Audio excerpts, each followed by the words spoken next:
Hi, this is Skip Bayless, and thank you for listening to the Undisputed podcast. I just posted a personal story on my Facebook page. If you want to know what I'm really all about, what makes me tick, what made me me, you should read what I wrote about my upbringing. You should read about how I succeeded in spite of a mean-spirited drunk of a father and a mother who was too interested in herself to ever be much interested in me. You should read about my athletic achievements and my chokes. You'll find my story on my Facebook page. And now, let's get the show started. Welcome to the Undisputed podcast. I'm your host, Jenny Taft. This podcast is the full show from today's episode of Undisputed from start to finish. They've got a busy slate, so skip Shannon, let's get to it. Welcome to Undisputed. We are live from Los Angeles. I'm Jenny Taft here with Skip Bayless, Shannon Sharpe. It is Friday. Good morning, guys. Guess what, Skip Hi, Bayless? Jenny, how are you? I'm ready. I want to wish you a happy new do because we're clear now. We're even Steven on Diet Mountain Dew bets, and it starts over right here, right now. We're going to see what you're made of. No. And by the way, unless you give me points, I'm not betting. if you start to win cases for me, then you can switch it to what you like, which is LeBron's Sprite, right? Yep. You got to have Sprite. I'm going to win. Yeah.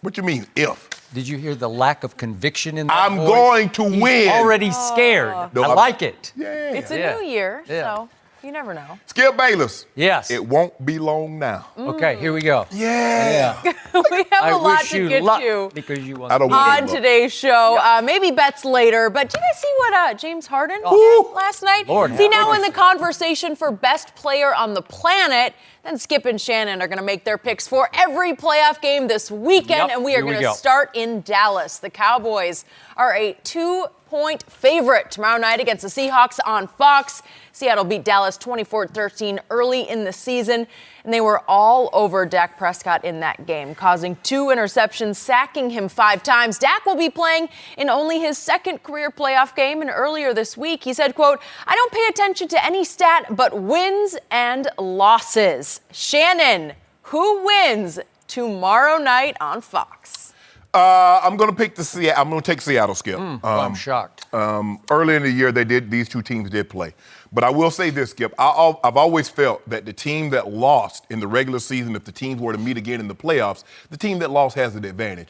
Because you see all the things that you did wrong, and you get an opportunity to correct them. Where the team that won, like, okay, this is what we did. We had success doing this, this, and this. So we're just going to stay on that same path. So you don't love your pick. Oh, I love my pick. Oh, you need to switch? No, I'm not going. Why would I do yourself that? out of it? Well, you were giving me a In Russ, I trust. Really? Yes. Dak, I back. Okay, Go ahead. that. You're going to be back in the corner. Yeah, okay. Let's see if you feel that same way on Yep. Monday. All right. Have that same energy. Yeah. I need that same energy that you got right now, Skip Bayless. I'm low energy right now. you gonna I'm chill. Okay. I'm cool because I got this. Look, I just, knowing the makeup of this football team, they're made of the right stuff. Their leader, unquestioned leader, is Russell Wilson. And watching him throughout his career, no quarterback has won more than Russell Wilson. He's had a winning record in all 7 years that he's been in the NFL, came in as a third-round draft pick. No one expected him to do what he's been able to do. They signed Matt Flynn, Skip. You remember the story. They signed Matt Flynn. He beats Matt Flynn out, even if they had given him that $10 million in guaranteed money. But not only can he throw the ball, he's become very proficient. And the same thing that happened to Dak. When you run the ball as well as the team runs the ball, the quarterback gets very little credit. But Russell Wilson has turned himself into an MVP candidate because of his ability to throw the football, even though they have the number 1 rush team in all of football. His 35 touchdowns, 7 interceptions lets you know just what he's capable of. In 9 of the last 10 games, they've gone for at least $150 in the run game. They're very good in the red zone. The Cowboys defense, when they give up, normally teams get into the red zone, they punch it in. The thing that I love most about Seattle is that they take care of the football. When you can take care of the football, you give yourself an opportunity, especially in the playoffs, because you play double. I've always felt you pay double if you turn the ball over in the playoffs. They take care of the football, number 1 in turnover differential, Skip. So with that being said, Seattle will be moving on, and your Cowboys will be going home to the tune of 23-20. Seahawks 20 win. says the Hall of Famer Shannon Yep. Sharpe. Would you like to put one case of Diet Mountain Dew on that? Yes, right here, right now. Yes, and I need Yeah. 3 points. Nope, you get nope. No, Skip Bayless. You need 3 points. 3. The line is 2.5. Huh. Well, they can't win by 2.5, so It's not 2.5 because it actually got bet all the way down to 1.5. Now it's sort of evened off a little bit at 2, so it's 2. a 2 point. And Dallas, you know, the home team always gets 3 points. So effectively, Seattle is actually favored when you factor in the 3 for home they're not. field. Yes, they are. I need 3. That is correct. 3. You get none. If you have any courage or your convictions, if you have any guts, if you want to put your dew where your big mouth is right now, you can put it right there because I'm allowing you to. This is the public's on your side. This spread has been bet down. The betting public says Seattle, more Seattle because Russell Wilson is obviously the more decorated quarterback. He's obviously the more trustable quarterback. He's been here and done all this. He's done it to Dallas twice within the last year, right? Yep.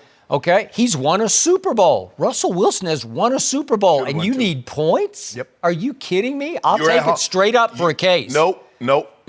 Okay, we'll see what you're made of. So, you actually, for once on this show, made some astute football points in your analysis, and I was impressed. For once. I mean, I was thinking, what did he eat for breakfast today? Did you have my protein drink? I don't know. No. Metrax, you got to try it. It's 51 grams of protein. Really? Yeah. I don't need all that protein. You don't need all of it. Oh, the muscle right here. I'll try it. You got that vibranium going. Yeah, okay. So, furthermore, that decorated quarterback is up against a defense that I must admit, my Dallas Cowboy defense, I don't trust it nearly as much as I did about a month ago, 6 weeks ago. You only trusted it after they did what they did to New Orleans. I trusted it after that, but over the last 4 weeks, I got to tell you, it's been quietly awful. While you keep calling my defense amazing, you've used that word several times, I keep seeing not amazing over the last 4 games. If we just take that 4-game stretch, they're 26th in the NFL in points allowed, they're 29th in yards allowed, and they are 31st, that's one from the bottom, in third downs allowed over the last 4 games. Is that good? No. That is not good. So Philadelphia with Carson, W-I-N-C-E at quarterback, scored 17 points in the fourth quarter at Dallas in that pivotal game that obviously Dak and company finally won in overtime, but that was not cool for me. At Indy, obviously they laid a goose egg. It was 23-0, but they allowed 178 yards rushing at Indy. That's no good. Hold on, but you said they didn't need the game, so why do you care about that? Well, they didn't need the game. They're not worried about it. It's a bad sign for the defense because I thought the offense played pretty well in that game. With 0 points. Drove it. Yeah, big Zero. 10-play drive, 14-play drive, 15-play drive, drop, touchdown pass, blocked field goal, uncalled pass interference. That could have been 17-0. We could be having even a different conversation. What good is it, Skip, to go shopping if you got no money to buy anything? I think somebody else is speaking right now, and somebody else has just launched into his diatribe against your soliloquy. So then we had Jameis come to Jerry World, and would you believe Jameis Winston had 7 drives of 10-plus plays? That is not good defense to me. Against Jameis Winston, you have little to no respect for what they do, right? He scored on 3 of those drives, but okay, I get your point. And then just last week, with my defense plan, everybody actually trying, it looked like to me, Eli Manning and company put up 35 points and 441 yards and went 9 of 18 on 3rd and 4th down against my defense. That scares me. That rocked me. I don't like that. And my pass rush, I used to love it. And all of a sudden, my man DeMarcus Lawrence Taylor that I used to call, now he's just DL as in... he's on the DL, like he disappeared. He must be on the DL because you don't know where he is? I don't know. He hadn't played for a month. I don't know where he is. Randy Gregory, I could call him Gregory Randy, right? No, well, I don't know because I don't know where he went. I tell you what, you'll see Randy Gregory when you least expect it. He's going to jump off sides or he's going to commit a penalty. He's got potential to do just that. And what has been my biggest target on this show this year was the rookie left guard named Connor Williams, second-round pick, who I have never loved. And guess what, boys and girls? He's back in the lineup at left guard because Xavier Su'a-Filo is out with an ankle, and he's listed as doubtful, and I'm pretty sure he's just gone. What? Okay? So all of a sudden, Connor Williams, the sieve, the turnstile that he could He's a second-round draft pick. Second-round draft pick. Yeah. He has played some lately because he had to pinch hit for Zach Martin a little bit.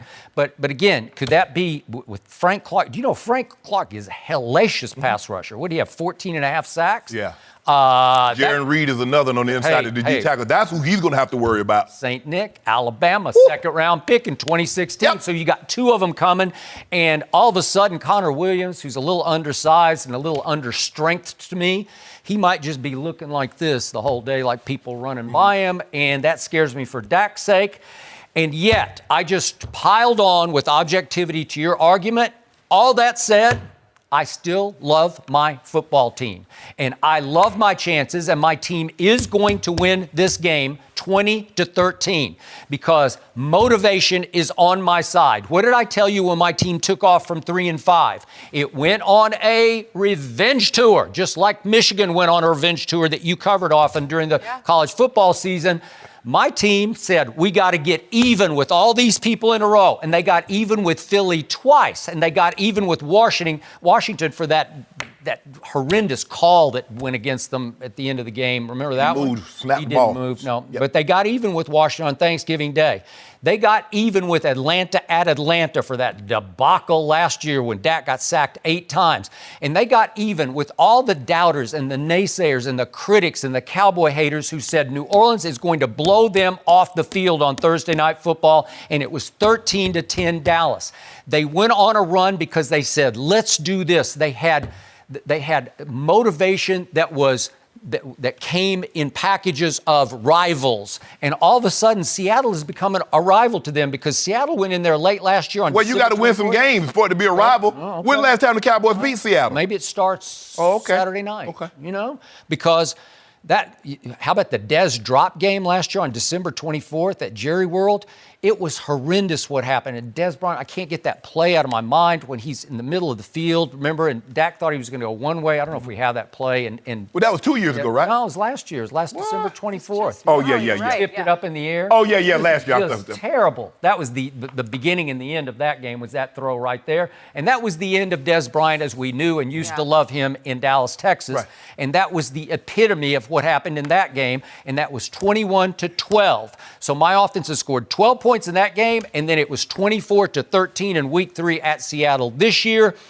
And who was the culprit for much of the game? It was number 21, my running back. Ezekiel Elliott owes his football team, and he owes the Seahawks for that game at Seattle. What about Dak? Because I think I'm speaking right now because... I mean, you've been speaking the whole show. No, I haven't. I've actually got something to say over here. You ain't saying nothing. As opposed to whatever came from over there. I can't remember what you said. No more interruptions. Yeah. So... my little man, Ezekiel Elliott, number 21, he dropped a huge third down pass where he was going to turn it up and go like 60 yards. Whatever. Had a step on Bobby Wagner, and it just hit him right in the hands, and he dropped it. And then he had a long touchdown pass run where he had stepped out of bounds. Remember that? What are you doing, Zeke? You stepped out of bounds before you caught one? This is going to put Dallas up 7-0. Well, if you don't mind me asking, it's going to put him up 7-0. How do you say Zeke was going to go 60 yards when you say he looked like he had been eating this offseason? I thought he was just loose. He was free. He can do that. No. He can do that, yeah. And then how about he had one long run at the end of the game. It was actually 10 minutes left in the game. He goes 26 yards down to the Seattle 13-yard line, and he fumbled. And I got to tell you, if he doesn't fumble that, I think Dallas is going to get right in the middle of that game because they were about to get back in it anyway. Despite that, they cut it down to 11 points late in the game. And I think they were starting to turn the corner. But who did that game belong to? It belonged to a young man by the name of Earl Thomas, who plays for the Seattle Seahawks, or at least he used to. He does not now. And that was his game. That was his moment to bow to the Cowboys sideline because Jerry Jones had not closed the deal to bring him to Dallas. And he was playing possess that day. He was Johnny on the spot. Every time there was a tip ball off one of my receivers' hands, it fell right into his hands. And he had 2 huge interceptions that turned that game around. He is the heartbeat of the Legion of Boom, and he is not there for this game. And guess what? Amari Cooper is there. That's going to change things. So we're going to flip the script this time. And so here comes Seattle with the number 1 rushing attack in pro football, right? They lead the league in yards rushing. What does my defense actually do very well? I don't know. Stops the run. Ask Saquon. Okay. Did they stop Saquon? Yeah, they What did. about Mark? Skip, the man went over 100. He had 67 yards on 1 carry, and then he had 16 for 41 yards on 16 other carries. Do the math. Hold on, okay. Do the math. It's like 2.6 yards a carry. But you just, earlier, I think it was about, let me see. They didn't show up at Indy. Okay, They 12 didn't minutes show ago, up. Yeah. you talked about how your defense didn't play well. They didn't show up to play against Indianapolis That was the because one they gave up 178 yards rushing. They did. So are you convinced? If you look at their body of work this year, they finished 5th in the NFL in yards rushing against. Okay, so that's pretty good. Okay. And you know what? My linebackers are going to be flying on Saturday night. And they got a stable of really good backs in Seattle. Are they better than, all I know, the highest rated middle linebacker in all of football is one Bobby. Wow. I will take my 2 over your 1 any night. Okay, Joe Choi. Especially Saturday Okay, night. Jay Choi a bum, huh? Is that what you say? He's a bum. He just came back. He's not what he used to be. Oh, He's okay. still pretty good. Yeah. He does it more with his head than his physicality. But okay. But this is what I'm having a hard time I'm understanding. just getting rolling. You said I got a lot more to go. You said your Cowboys' body of work, but yet you piled on the last 4 weeks. They haven't been good. So is it the last 4 weeks? To help you out a little I don't need no help. I think this is it. What have I told you all year? One of these days or nights, my team is going to put it all together all at once because it really has. Okay, what about it won 7 of its last 8 games without really clicking on all cylinders. So really? Okay, yes. so what happens if they don't put it all together? You keep saying if they do, what happens when they don't? I don't do hypotheticals because I know. You just did it. You I just said one of these days they're going to put it all together. Well, that's a hypothetical. I just predicted it's coming this time. I'm willing to put 2 cases of due on it. I need 3 points. 3 points. 3 points. You have no guts, no glory. Nope. 3. What is this? Like you told me in 2019, I'm making sound bets. I told you, Happy New Do. You got a chance to I don't start want it. fresh. I don't want it. You cleared the ledger. I let you out easily. No, you didn't. I paid it off. 17 cases became only 10 cases. Yeah. Is that not a consolidated I went to loan? Credit Karma. Yeah. Okay, Yep. you did. And I consolidated all my debt. Yep. Okay. Way to go. So you're clean, and I'm giving you a chance. You love Russell Wilson. I You've been do. telling me all week. And Russ. I trust. Okay. In Russ, you trust, and you say he's a much better quarterback than my Much. quarterback. Okay. Well, then bet on much. it. Nope. Put your due where your mouth is. This is shocking More to fun me. when you guys bet on things. Here's the thing, though, Skip. I think you are being exposed right now as not really in Russ you trust. First of all, in Dak you fear is what Seattle has a very good red zone offense, number 8 in red zone offensive touchdowns. Their defense is number 4, and allowing defense are red zone really touchdowns. Good. They're really good. I respect them. The key for the Cowboys, Skip, is that they're number 1 by a long margin of not giving up points in the first quarter. I think they only gave up like 17, 20 points in the first quarter. So for Seattle is to, get a touchdown, get, some points in the first quarter to take Dallas out of that comfort zone. I agree. Because once they get in, like Indy did, Indy mollywopped them, wop.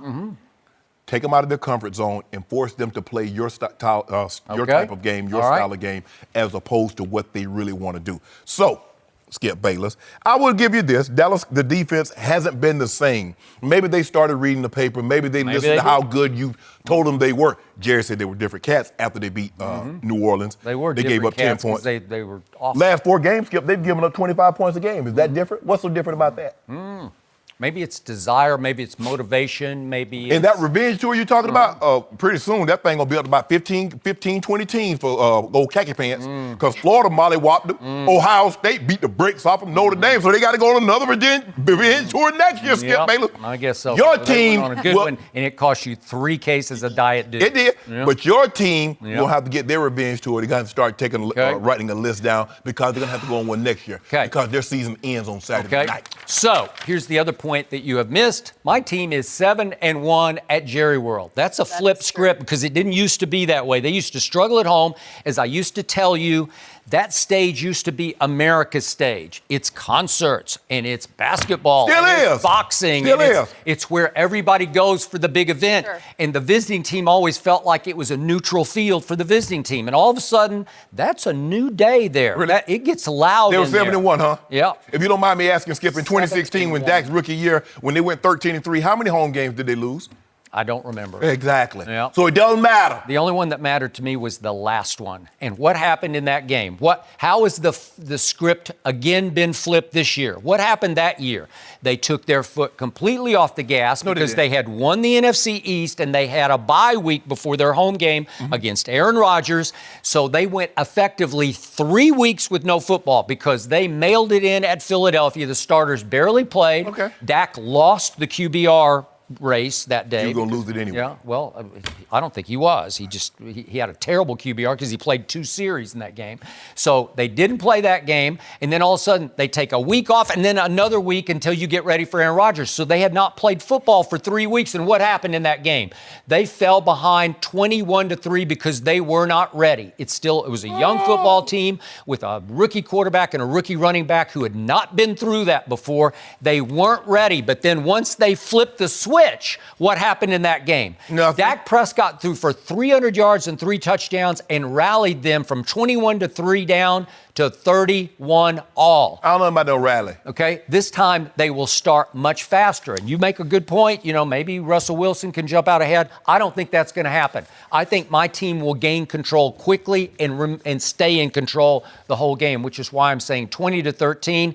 And my bottom line point is I have the most underrated, unfairly criticized quarterback now in the whole NFL, in Dak Prescott. You have little to no respect for him. Most people have little to no respect for him.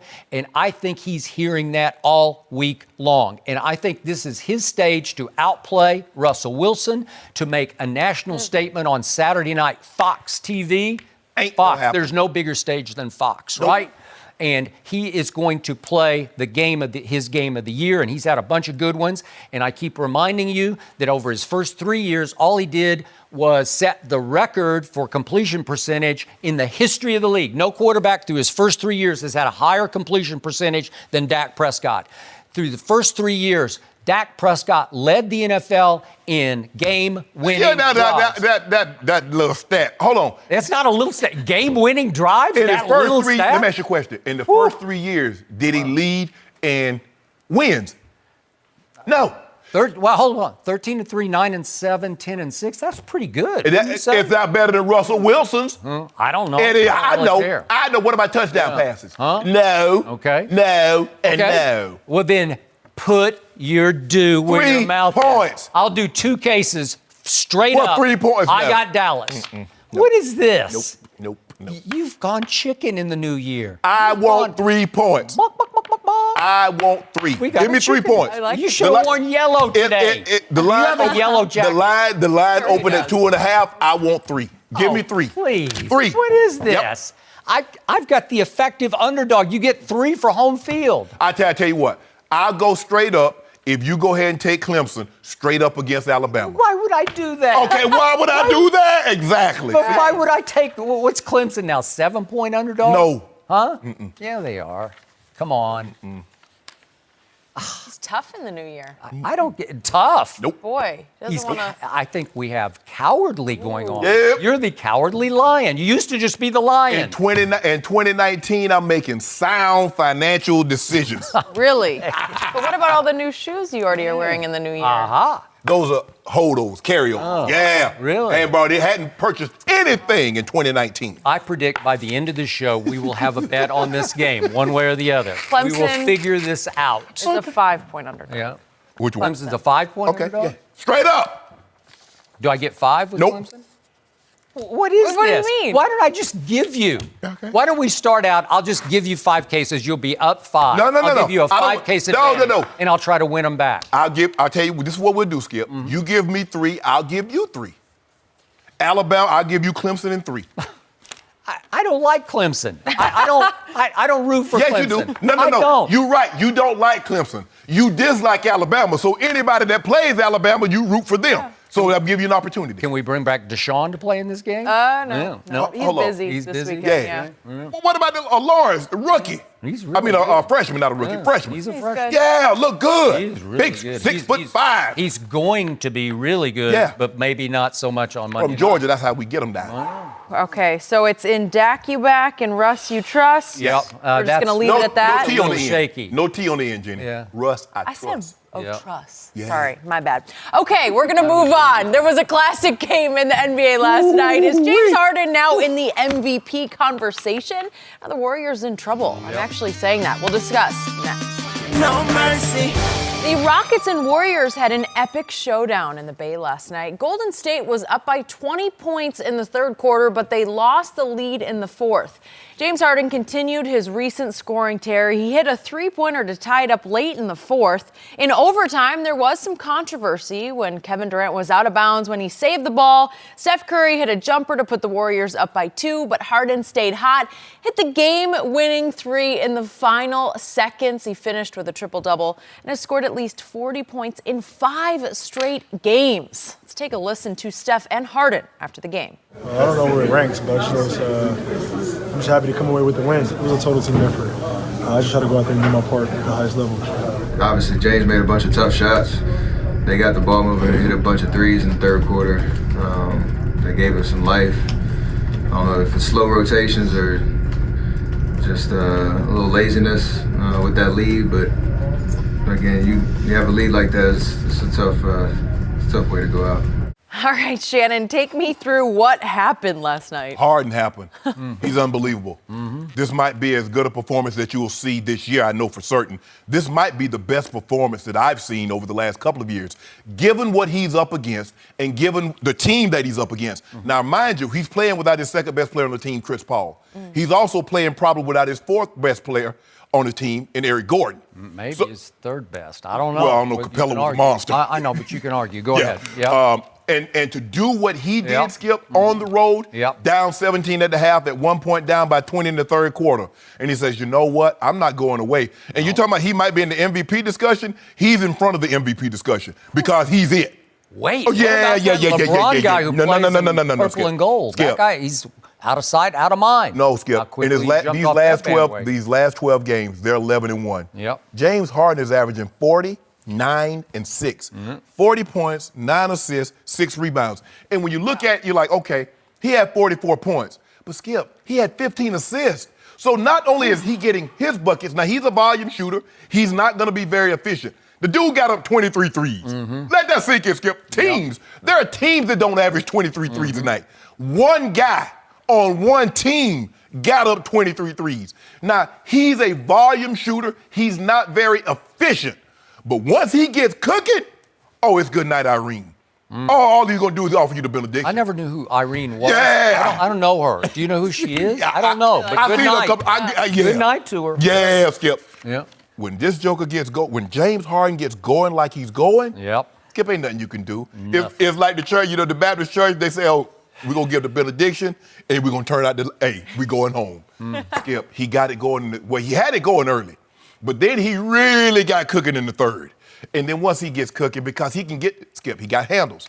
Now, we talk about Kyrie handles, and rightfully so, but James Harden can pat the rock too. He can. And now he can go to the basket and finish with either hand. You look at him, they're going to call a foul, and that step back. Now, he keeps his visa on him because he's going to travel all around the world on the court, and they're not going to call it.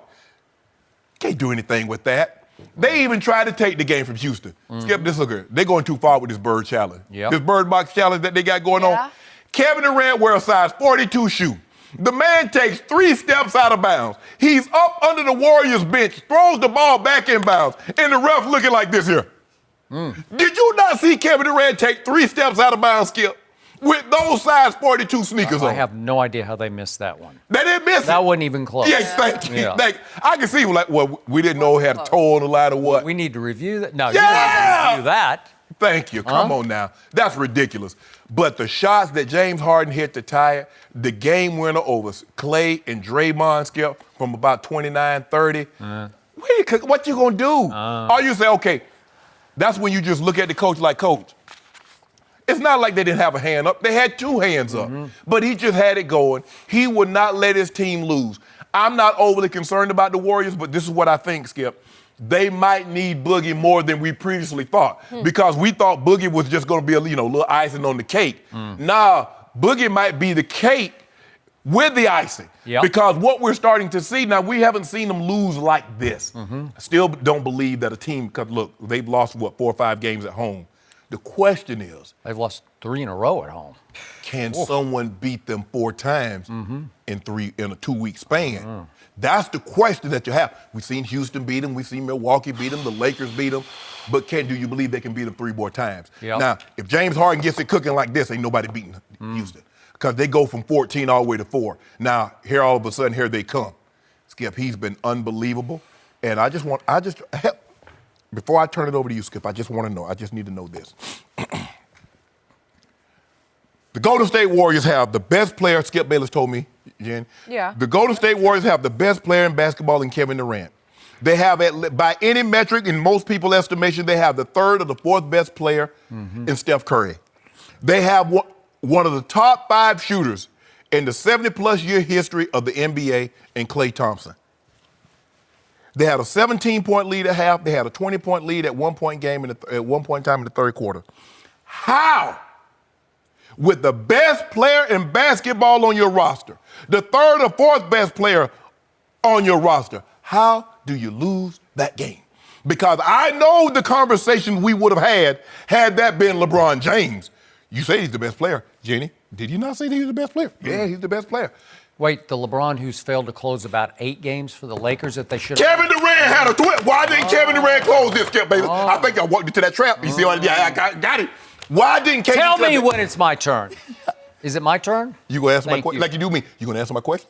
Well, Okay. I got a lot to got say. it? Okay, go ahead. You've left a Take your whole time. lot on the table. Take your time. First What'd of you all, make of it? I want to congratulate James Harden on one of the great regular season games we have ever witnessed. It was, to use Jimmy's word, epic. Yeah. It was rich from start to finish with play after play. We could talk about this for our whole show, 2.5 hours on one regular season game that happened late at night on one Thursday night. Don't know how many early people actually January. saw it. Well, that's a good question.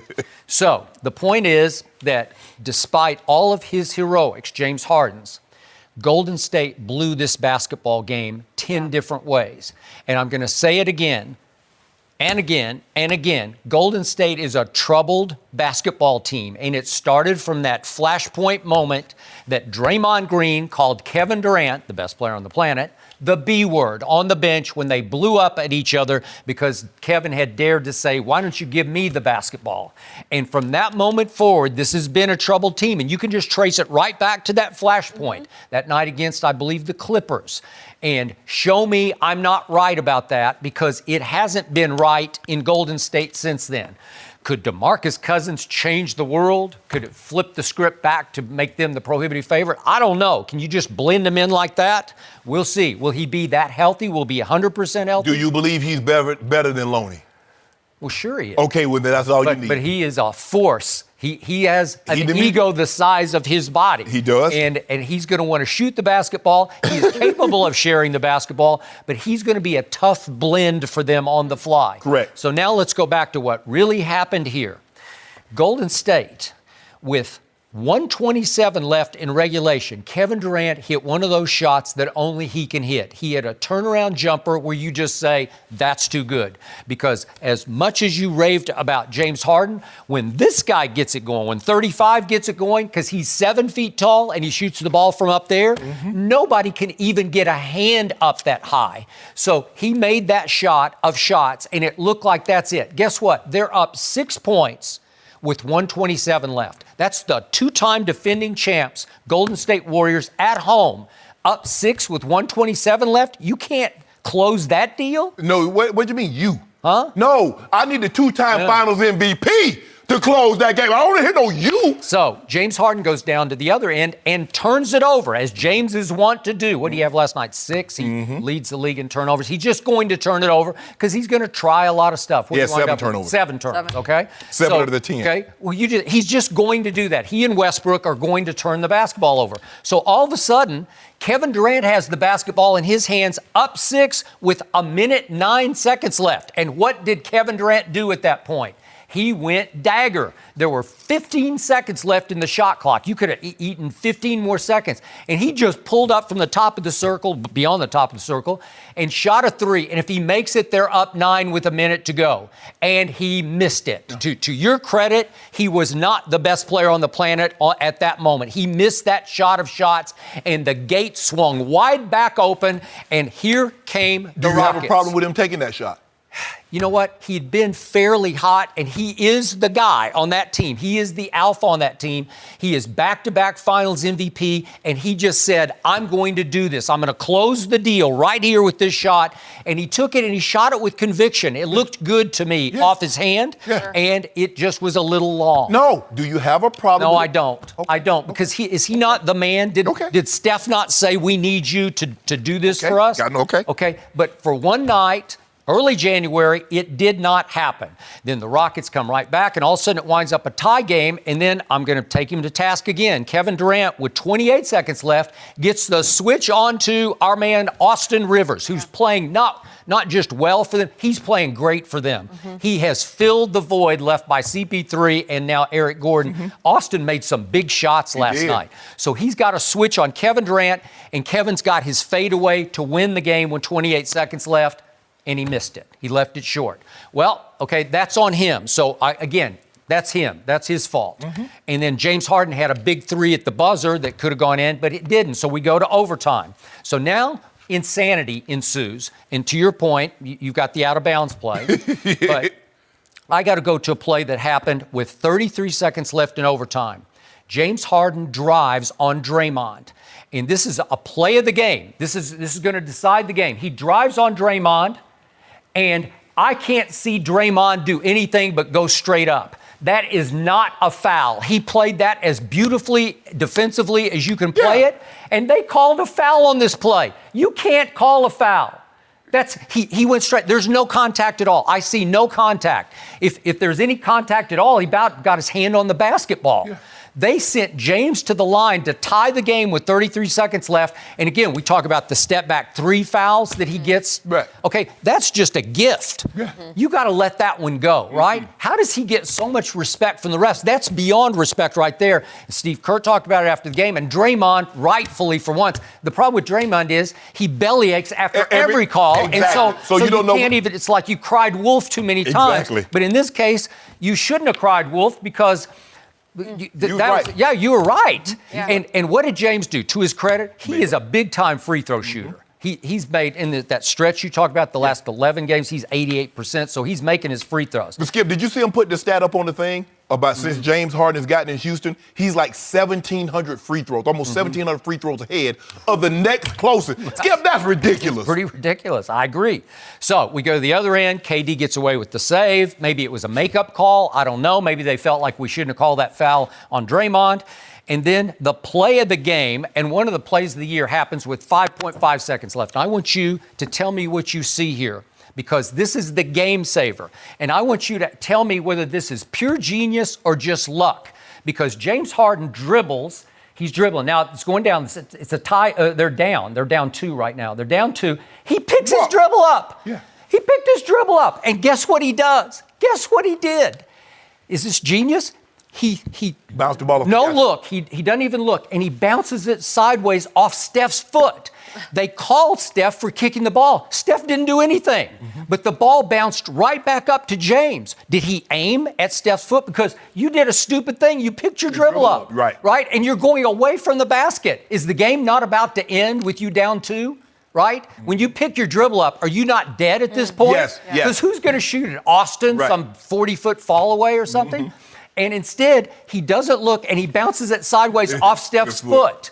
And it comes right back to him. Came right back to him. He got it back. Skip, I think he aimed at Steph's foot. I do too. I think is that not slick? That is. That's about as slick as you can get. Yes. That's basketball genius to me, because it saved because they got him dead to right. They got him dead to right. I've never seen anything like this before. So it's called a kick ball. If they were lucky, it's a kick ball, because if it's not, he's going to have to make the 3 happen right there. He's going to have to create it on his own. But instead they got the ball out of bounds. And then he makes the shot of shots. And it was funny because when he shot the last shot, he flails and falls because he's just begging for the 3 free throws, and and the ball goes in. Mm-hmm. Wow. That's him.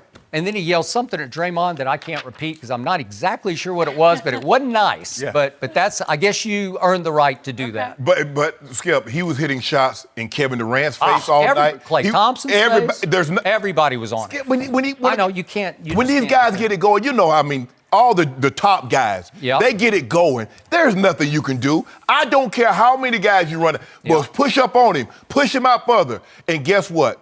The more they shoot it, the more confidence they have because they're shooting it like this ball is going in. That is an ocean, and I'm shooting a ping pong ball. So it's going in. I don't care. It's going in. And there's nothing you can do. I mean, come on, Skip. They got him 29 feet. You got two guys. You got Draymond at 6'7", you got Steph at 6'5", and both of them have their hands up. And it doesn't matter because he's shooting this ball.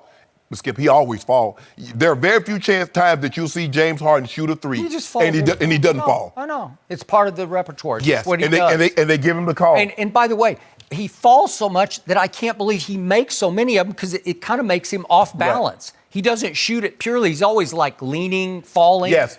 And the only thing is, the only time he'll shoot it and stay, like if there's no one around him, he'll shoot it and he'll hold the pose. But if you close to him, he's going down because he's going to make the officials make you think that you fouled him. Something is amiss in Golden State. Something's going on. By the way, they're up 4 with 2 minutes left in overtime. You can't let that go, man. Whoa, what you mean let it go? Hold on. You mean to tell me a guy that's 7 foot tall, the best player in the NBA, who got told by one of his teammates, we didn't need you. No. Oh, so that's... we did not need you. I just need to make sure Listen, Kevin, I've always told you, he's the thinnest skinned superstar in the history of superstars. Once you plant that seed in his psyche, he's not going to be right. He's going to have a hard time shaking that off, forgiving, forgetting, and going forward. So I'm sure at that very moment, the last 3-4 minutes of that ball game, that's what he's thinking. He's like, man, you know what Draymond called me? I still haven't gotten over that. Is that what you're telling me? I'm just telling you, deep down, he doesn't feel as comfortable in that role as he used to. Well, why don't you just tell me the best player the second best player on the planet, along with the third or fourth best player on the planet, couldn't get it done. Just say that. Okay, he couldn't get it done. Thank you. But the best player on the planet, according to you, is now James Harden. So he got it done. Hold on. See, well, then you... why you do that? I think you Why said you do that? Why you do that? Well, you said he's taken over the MVP. He has. But that doesn't mean he's the best player. Interesting. The best player's got a pulled groin. I don't know what happened. I thought he was Iron Man. So I don't know what happened. Let me get this straight. So the best player can never get injured. Well, he didn't used to. I got to knock on wood for him because he's starting to look older and mortal. I don't know. Really? Yeah. So averaging 27, 8, and 7. Yep. And he looks old and mortal. Wow, Skip. You feel comfortable saying that? His team's in the 8th seed right now. Yeah. Yikes. That is not good. But guess what's going to happen? He's going to do just exactly what James Harden did. Okay. He'll be probably in the 12th or 13th seed by the come back. And guess what? This is how he gets back in the MVP and take over the league because he's going to bring them all the way back to the 4th seed. He better. Somehow we got back to LeBron there. Sorry, Shannon. You always got to defend your guy. So Kevin Durant missed 2 shots. If you're that guy, you got to make those. Yeah, he made a couple of big shots. No, hold on. What about in the fourth quarter? You know Kevin Durant was 2 of 8 in the fourth quarter? Yeah. Does that sound like best player? 2 of 4 in overtime, not bad. 2 big shots he made. Oh, okay. I'm just saying. You know what? He makes his free throws like crazy, as opposed to that guy that. Well, he should have got to the free throw line then, because he wasn't making no shots in the fourth quarter, so he should have got to the free throw line. Yeah. They're gonna have to figure something out, though. What did Curry say? Laziness, maybe? I mean, this team. They need to make a change. No mercy. We're going to move back on to talk about some playoff football because the Eagles are a 6-point underdog Sunday on the road in Chicago. Nick Foles led Philly to 3 straight wins to end the regular season, but he'll be playing with bruised ribs. If that wasn't enough, he'll be going against a dominant Bears defense that is giving up under 18 points a game. Skip, when you look at this matchup, who wins on Sunday? So, obviously, this is the one lopsided, quote-unquote, point spread of the 4 wildcard games. Every sign points to the home team, the Bears. This opened at -4.5, Bears -4.5, and got bet all the way up to -6. So the betting public is screaming, Bears, Bears, Bears. As Jenny points out, they are number 1 easily in points allowed in the National Football League.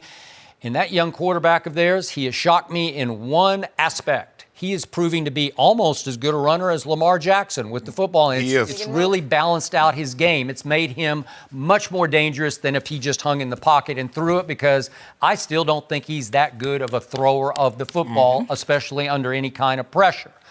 But I believe the new Eagles have turned back into the old Eagles. The new Eagles are now quarterbacked by the real Saint Nick, as in Nick Foles, to whom they have built a shrine in their locker room, thanks to Kyle Long and Chris Long, and Fletcher Cox.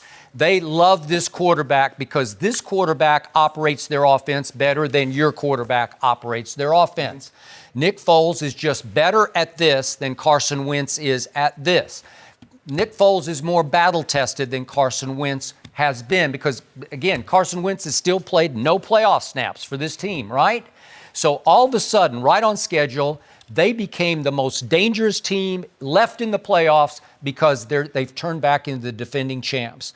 And I believe they're going to win this game. I think it'll be low scoring because the Eagles' defense is starting to click again. And I love their front seven. I didn't used to love their back four, but it's started to find its rhythm, find itself. They're rushing the passer like they're capable of. I got it 17-14, Nick Foles over Trubisky, in part because I still don't trust Trubisky on this stage. And I don't think you do either on this stage because he hasn't been on this stage. The weather's for Chicago in January, it's supposed to be not bad. It's a little windy, but it's like high 30s, mid 30s, so it's okay. Yeah. It's not that bad. And the point is that offensive line for the Eagles, it's really good. It hasn't played to its level until the last couple of weeks. It seems to like to protect Nick Foles. Right. And when I look across the line, Jason Peters and Kelsey and that Brandon Brooks might be the best of all at the right guard. And then Lane Johnson, listen, when they're right, that could be the best. Oh, now you like Lane Johnson, huh? Well, I mean, I can't argue with his productivity. Yeah. I don't like what he says a lot of times. Yeah, how he choked. I like how he plays. And listen, you say they can't run the ball. With Josh Adams and Darren Sproles has kind of reinvented in the last couple of weeks. And I've always liked Wendell Smallwood. I think he's pretty good. He gives you an honest day's work. I think they can figure out how to run the ball enough. And Nick Foles is spreading it. Over the last 3 games that they have won, Alshon's caught 16 for 301. Carson Wentz couldn't connect with Alshon like that. He could connect with Zach Ertz, who is a security blanket, and Zach's caught 18 balls over the last 3 games, but just for 147 yards. So they have a more balanced attack. I just think they're better than the Bears. All said, they're a better football team, and if Nick Foles is turning back into that quarterback we saw in the playoffs last year, good luck to everybody who plays him. I think this game could look a little more like the Atlanta game, which was the first-round game at Philly last year. It was more of a cold weather game. It was 15-10. Right. So it could be more like that. But I just think this team believes in Nick Foles in ways I know it loves Carson Wentz. I just don't think it believes in Carson Wentz the way it believes in Nick Foles. I got the upset here that I don't think will really look like that big of an upset. Really? I like the Bears. I love their defense. Last 4 games, giving up 10 points a game. Number 1 scoring defense, number 1 in takeaways. And the thing is that when you look back at great Bears defense, you look at the Bears defense of 85, 86, not saying that they're that historically great. Or you look at the Bears defense that led this team to a Super Bowl, Peanut Tillman, Urlacher, Briggs. The one thing that they did do, not only did they take the ball away and set their offense up on short fields, but they turned them into points themselves. They got scooping scores. They got pick sixes. And this is what this defense does. So now Eddie Jackson, he's been out the last couple of weeks. We don't know if he's going to play. I don't know. We're going to see what. It doesn't sound good. Great. Yeah, you're exactly right. But Khalil Mack and Khalil Mack, I back. You know what I'm saying? Bayless, I kind of like that. Oh, Khalil Mack, I back. You like Khalil? Woo! That's good. He in the right place. Monster here, because he a monster of the midway. Ooh, Nick Foles, you in a heap of trouble. And I like Nick Foles, Skip Bayless. Nick Foles won me a lot last year. Won me a lot last year. He beat Tom Brady in the Super Bowl. I didn't like that, Skip. I didn't like that Nick Foles did that. I didn't like that. No, I scored 41 points against Bill Belichick. Don't do that, Skip. Wow. Whoa. Why are you talking? Is it my turn, Jenny? I thought it was my turn. Thank you. He ran Jenny's team off the field. That did happen. Yeah, that happened. And I agree with you. I don't love Trubisky because the game against the Rams, They were winning. They were. But he kept putting the Rams back in the game by throwing interceptions. He did. You can't do that come playoff time. I believe they run the ball with Howard. They run the ball with Cohen. And he has, and Trubisky, as you mentioned, he has better legs than you think. He does. Yeah. He does. He really does. He's a big kid. Yes, Yeah. and he's an above average, and sometimes I think we look at him because he's wild. He can't run. Yeah, he can. Mm-hmm. And you better account for his legs like you would a Lamar Jackson, like you would a Russell Wilson, and some of these guys are Cam Newton, because when he escapes the pocket, yeah, he can throw the ball, but he can pick up 10, 15 yards in a hurry. I like this, and the crowd's going to be electric. Skip, this is the first home playoff game since that championship game they lost to Green Bay. Yep. So you know how the crowd's going to be in a frenzy. They need to give them something early to cheer about and keep this crowd into the game. I like the Bears at home. I think it's going to be a close game, like you said. You got 17-14. I got 20-17 Bears, because I think they limit. It's not like the Eagles they don't have a dominant run game to begin with. They do it by committee. I think the Bears shut that off, pin their ears back with Mack, Hicks, Floyd. I think they get after Nick Foles, force him into a turnover or two, and they win a very hard-fought, close ball game. 2017, Bears move on. What if the Eagles win? Then what? Nick Foles, first of all, What are you going to do with Nick Foles then? Nick Foles is going to be the starter as long as the Eagles are in the playoffs. That's what's going to happen. What if, dare I say, what if they get on a run and go win another Super Bowl with Nick Foles? Is it possible? Nick Foles is going to be the starter. Okay, and then what? You're going to let him go after two straight Super let Bowls? him go. Really? With the shrine there, I don't know. Yeah. Hey, just tear that like shrine Teddy down. Pendergrass said, Yeah. I think I gotta let it go. Yeah. They're gonna have to let him go, Skip. You gotta walk it to him. Yep. Yep. Limp it to him. I don't know about limp it to Whatever. him. It sounds like limp it to him is healthy right now, and they're just saying. No, yeah, he's not healthy. His back. You know, Yeah. backs come and Yeah, go. That's a good excuse. You know, got back, that little back went out. transverse process Yeah, fracture. the thing. They microfracture. They linger. They can linger. They think they can see it. You on got film, back but issues. they're not sure. I had a I've lots facet of- issue one time. Man, had to get an epidural. Facets are terrible. Yeah. Epidurals are no fun. Yeah, but I had to Yep. get one. Yep. So them backs that come and go had me walking sideways like I had scoliosis. Yep, I got you. Well, it sounds like Carson Wentz is pretty healthy, but they're just saying, and Nick, we trust. Scolio, that's what I encourage you. See what Nick does this weekend, and then we'll debate. Yeah, What's next for Carson? No, what he's trying to do, he's always trying to sow do anything. dissension. Yeah, you are. I didn't try. He's doing it himself. No, he no. did it. I didn't do it. Talk about. I didn't throw a single pass for the Eagles. Tell about. I don't like the Eagles. Tell about. You say you don't like to do hypothetical. Yeah. Let's just say hypothetically, Nick Foles It wins. looks like it's got real possibilities here. You like I can tell you right now, the most confident team of every team in the playoffs, I will bet you, is this team. You know what? They're the defending champs, and they got it back. You like hypotheticals if it can sow dissension in somebody's locker room that you don't like. That's when you love hypothetical. I don't fear Philly because we already beat them twice, but we beat Carson Wentz. If you told me that somehow it was going to come full circle back to a NFC Championship game at Jerry World and it was Nick Foles at quarterback, I would not love my chances. Why would they play an NFC Championship game at Jerry World when the Cowboys are going to get beat on Saturday night? Yeah, we can't even go there. I'm going to stop you guys now. Face the do? I'm going to stop you. No. We're not going to get the do in. We got a couple more hours to debate on the do. All right. Remember when LeBron said recently that I remember. He's the GOAT? Well, a few people don't like what he's saying, including Danny Ainge. He went after LeBron and will tell you exactly what he said next. No lie detected. No mercy. Well, last week, LeBron called himself the GOAT because his Cavs came back to beat the Warriors in the 2016 finals. Needless to say, that caused a lot of chatter. The internet then discovered a 2009 interview where Michael Jordan said he is not the greatest player ever since he didn't play against the other all-time greats. Yesterday, Danny Ainge made a very provocative comparison for LeBron. Let's hear it. His career's not over. I'd just like to, why he's saying that, I don't know. Maybe he thinks that sells.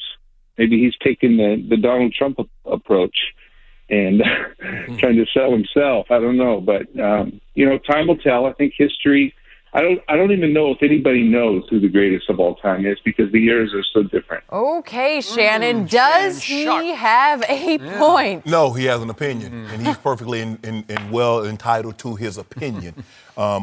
I think what has happened is that LeBron isn't not making this up out of the air. They make it seem like LeBron is Robert Horry, and Robert Horry was a very good player. But they make it seem like LeBron is a bum, and he's just arbitrarily just throwing this out there. Who's they? Skip Bayless, Danny Ainge, and anybody that disagrees with what LeBron has to say. But what we're seeing here... I've never said LeBron James is a bum. Yeah, you close. You say he... A bum? I'm just trying to figure... I want you to stop. I want you to stop. Okay. I'm talking now. I have the floor. I'm going on my diatribe before you get to your soliloquy. Yeah. Who are you, Donald Trump? Oh. No. Skip, here's the thing. This is the first time that we've had a current great Pantheon player tell you how great he is. That's true. Can you imagine if Tom Brady came out and said, yeah, I'm the GOAT. I'm the best. It was that when I came back from that 28-3 deficit, at that moment, I'm the GOAT. Or can we imagine? That's a good analogy. You know what I'm saying? Look what I did. Right. Then. Yeah, that was it. That cinched it right there. Gretzky, it was the 9 Hart trophies. So we've never had a great player like LeBron say it. Because normally they'll defer, look, to be mentioned with some of the other all-time greats, that's a huge accomplishment. I'm flattered to just be mentioned. That's the way they normally do it. But LeBron said, no.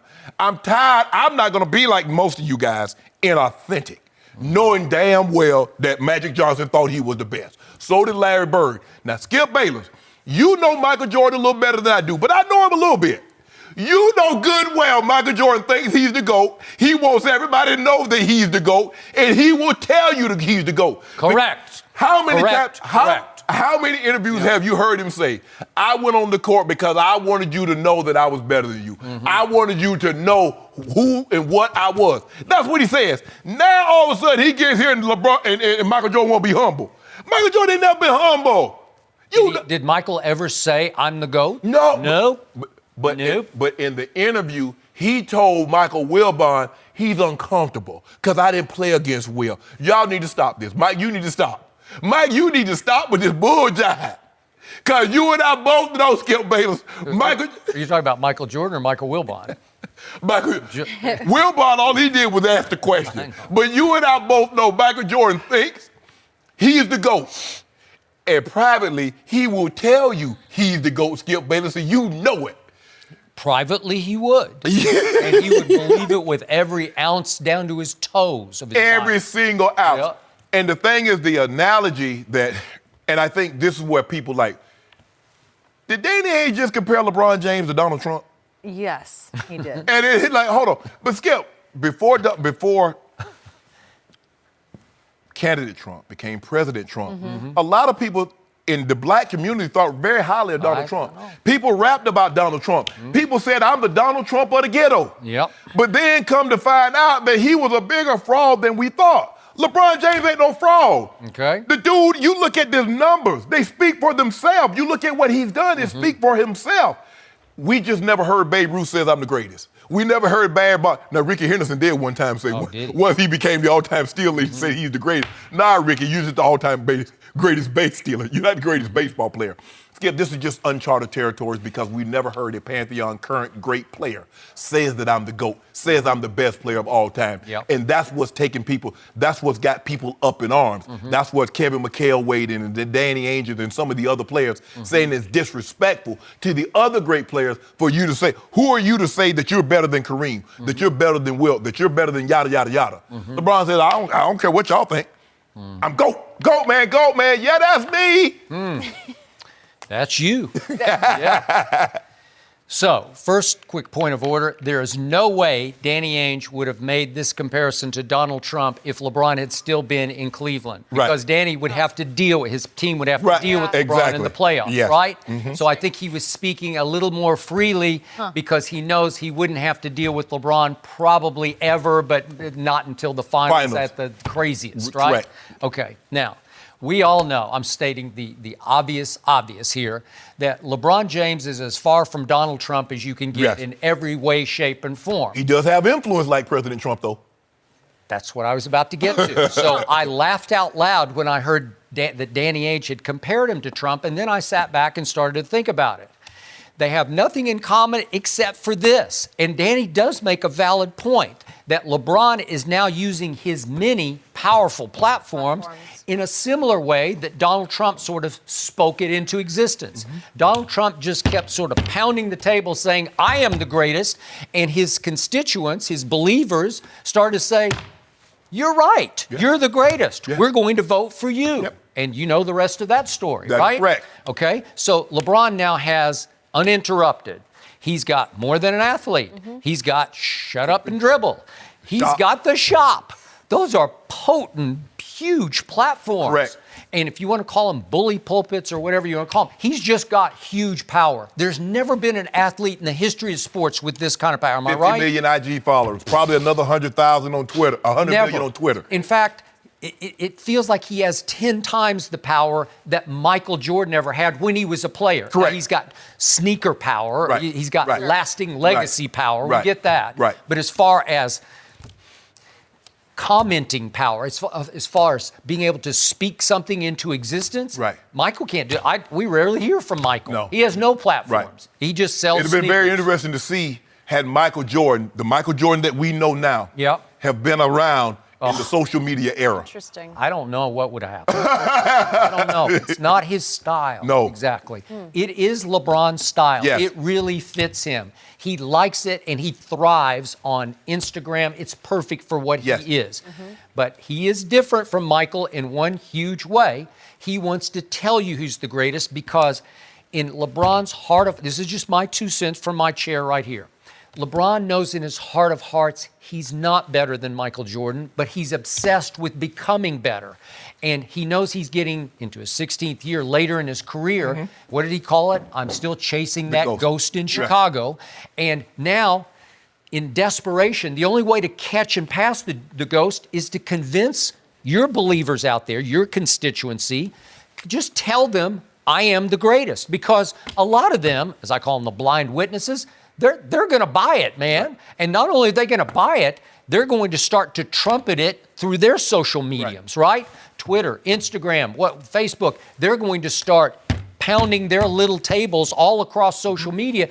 Yes, our man is the greatest. Right. And it's starting to work to me because again, I think it's a little desperate, and I don't believe he's the greatest, but what did LeVar Ball say? I'm going to speak it into existence. And I think Donald Trump spoke it into existence in a lot of ways. And now LeBron is having some success doing that. So Danny was kind of chuckling when he said it.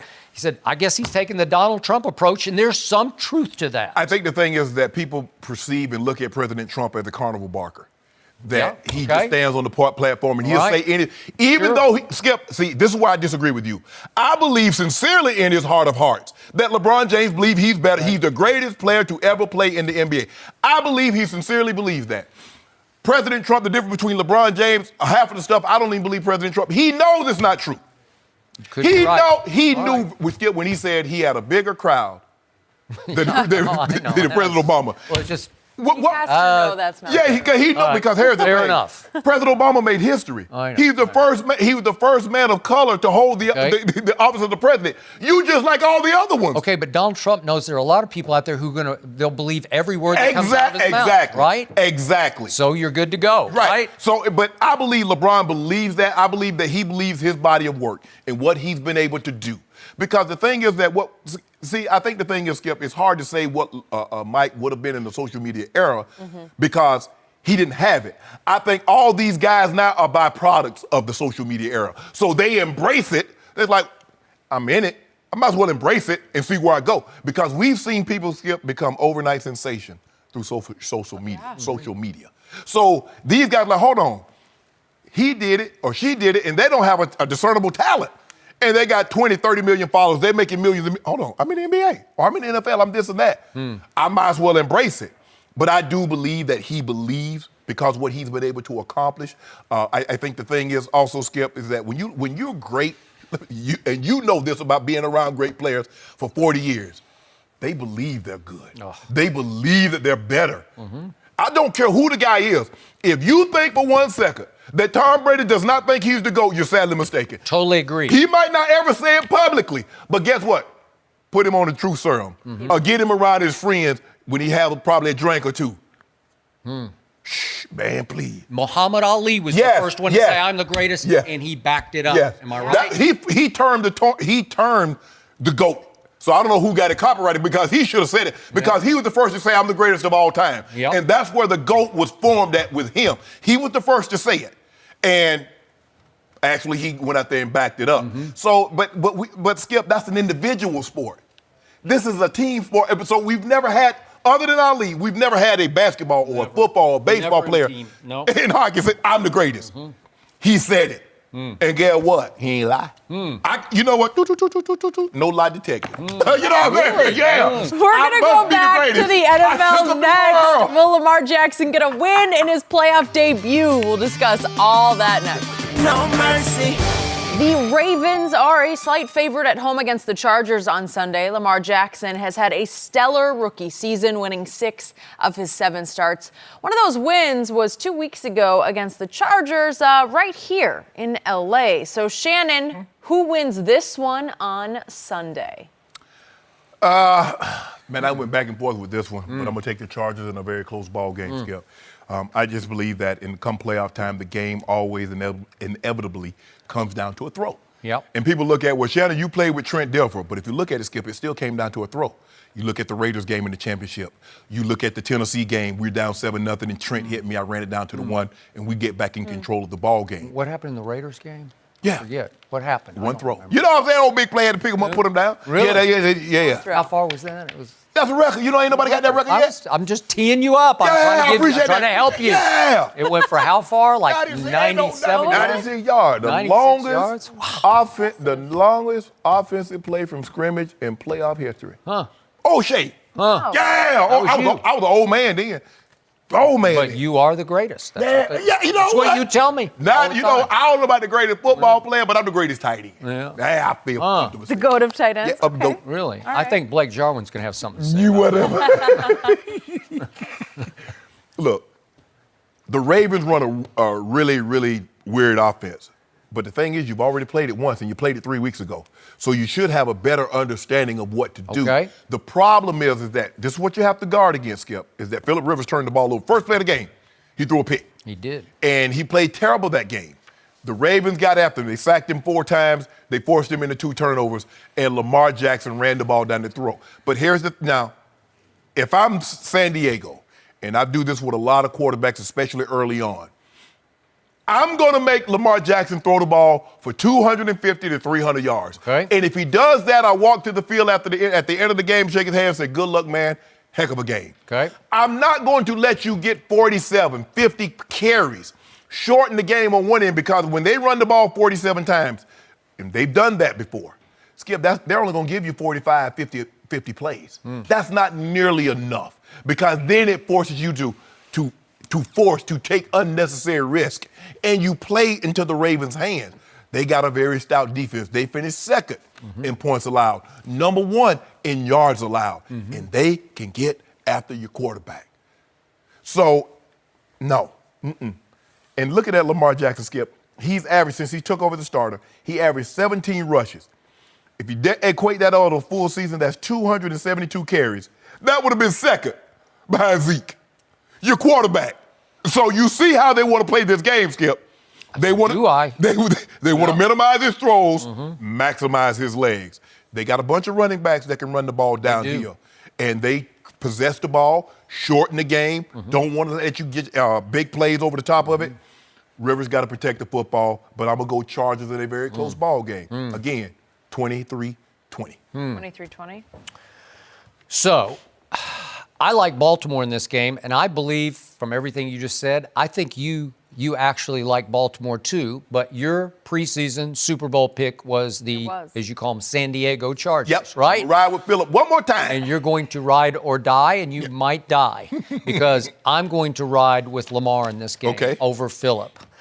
I'm going to ride with Tim Tebow in effect, because they're just running the Tim Tebow offense. They're doing it just like Tebow did it through that magical run of his, except Lamar is much more dangerous as a runner than Tebow ever dreamed about being, just as a runner. You think so? I would say so. Well, I mean, he's more elusive. He's definitely faster. But Tebow turned the Broncos into the number one rushing offense. No, he did. And he was like a John Riggins at quarterback, right? Yes. If I can do that kind of analogy. Yes. But obviously, Lamar can gash you, man. If he gets loose, he is gone because we even had the great Michael Vick admit straight line. Once he gets cranked, man, he's faster than Michael Vick was. Michael was more elusive than Lamar. Right. But I'm going to say it one more time.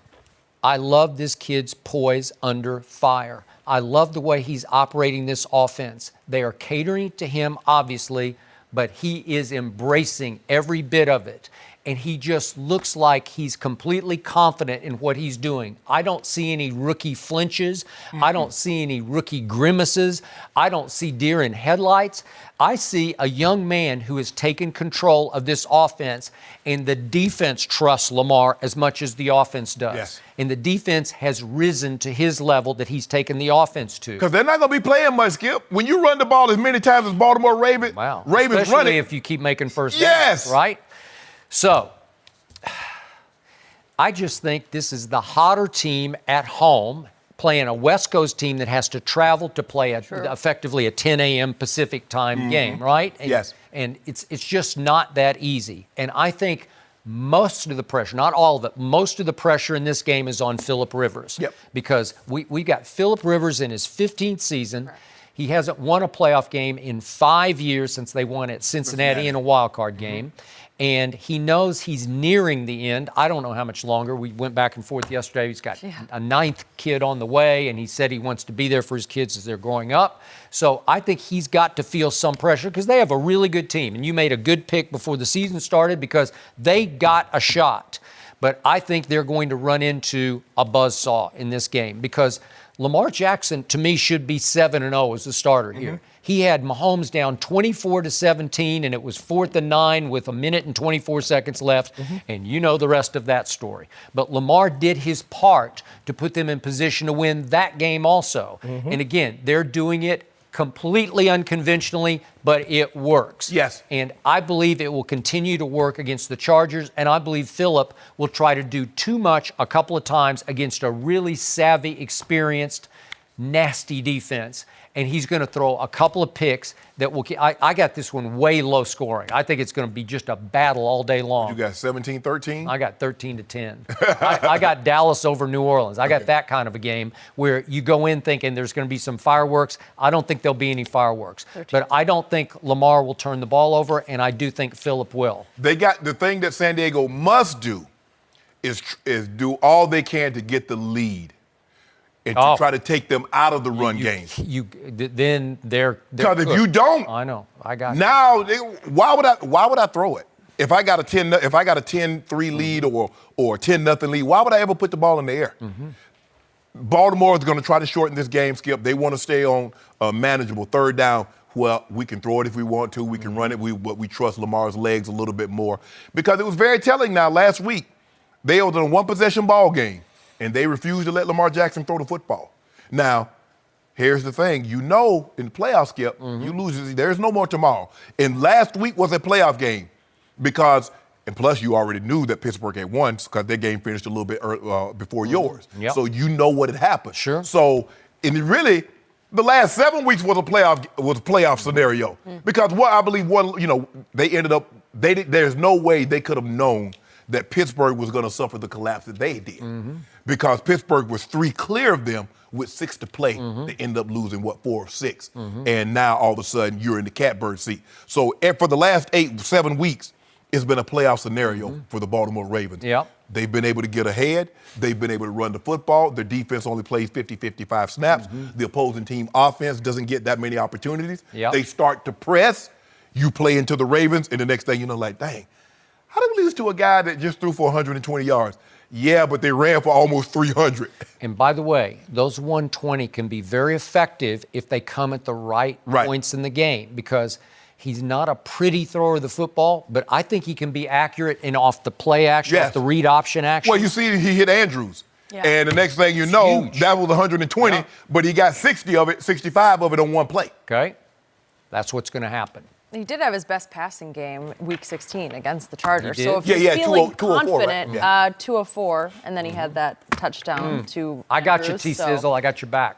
I mean, he's going to feel confident going into this one. Well, our next quarterback, not a rookie, but a lot of pressure. Will Dak lead the Cowboys to a win tomorrow night? I can't believe it's finally tomorrow. Eric Dickerson makes his pick next. No mercy. We are joined by FS1 NFL analyst Eric Dickerson. Good morning, Eric. Good morning. How are you doing? You've been a part of the conversation all season about those Cowboys. Yes. Yep. Who you got? Who wins tomorrow? Well, first of all, you know I can't stand the Dallas Cowboys. I'm just not a Cowboy. I'm not a Cowboy. You say I'm an undercover Cowboy lover, but I'm not. But you know what? I just got to say that I just believe that the Dallas Cowboys going to win this football What? game. I You do think that? I know. It's hard. It's hard. You know what? I don't like it, but it's I don't like it either. It's fact. You don't like it? I don't like it. First Colin Coward, now Eric Dickerson. I'm doomed. I'm The doomed. negative. You know, Okay. the Cowboys. I got to say they're playing very good football, especially on defense. They're the second best defense in the National Football League, giving up 18 points a game. They're 7-1 at home. This is a hard football team to beat in Dallas. It really is.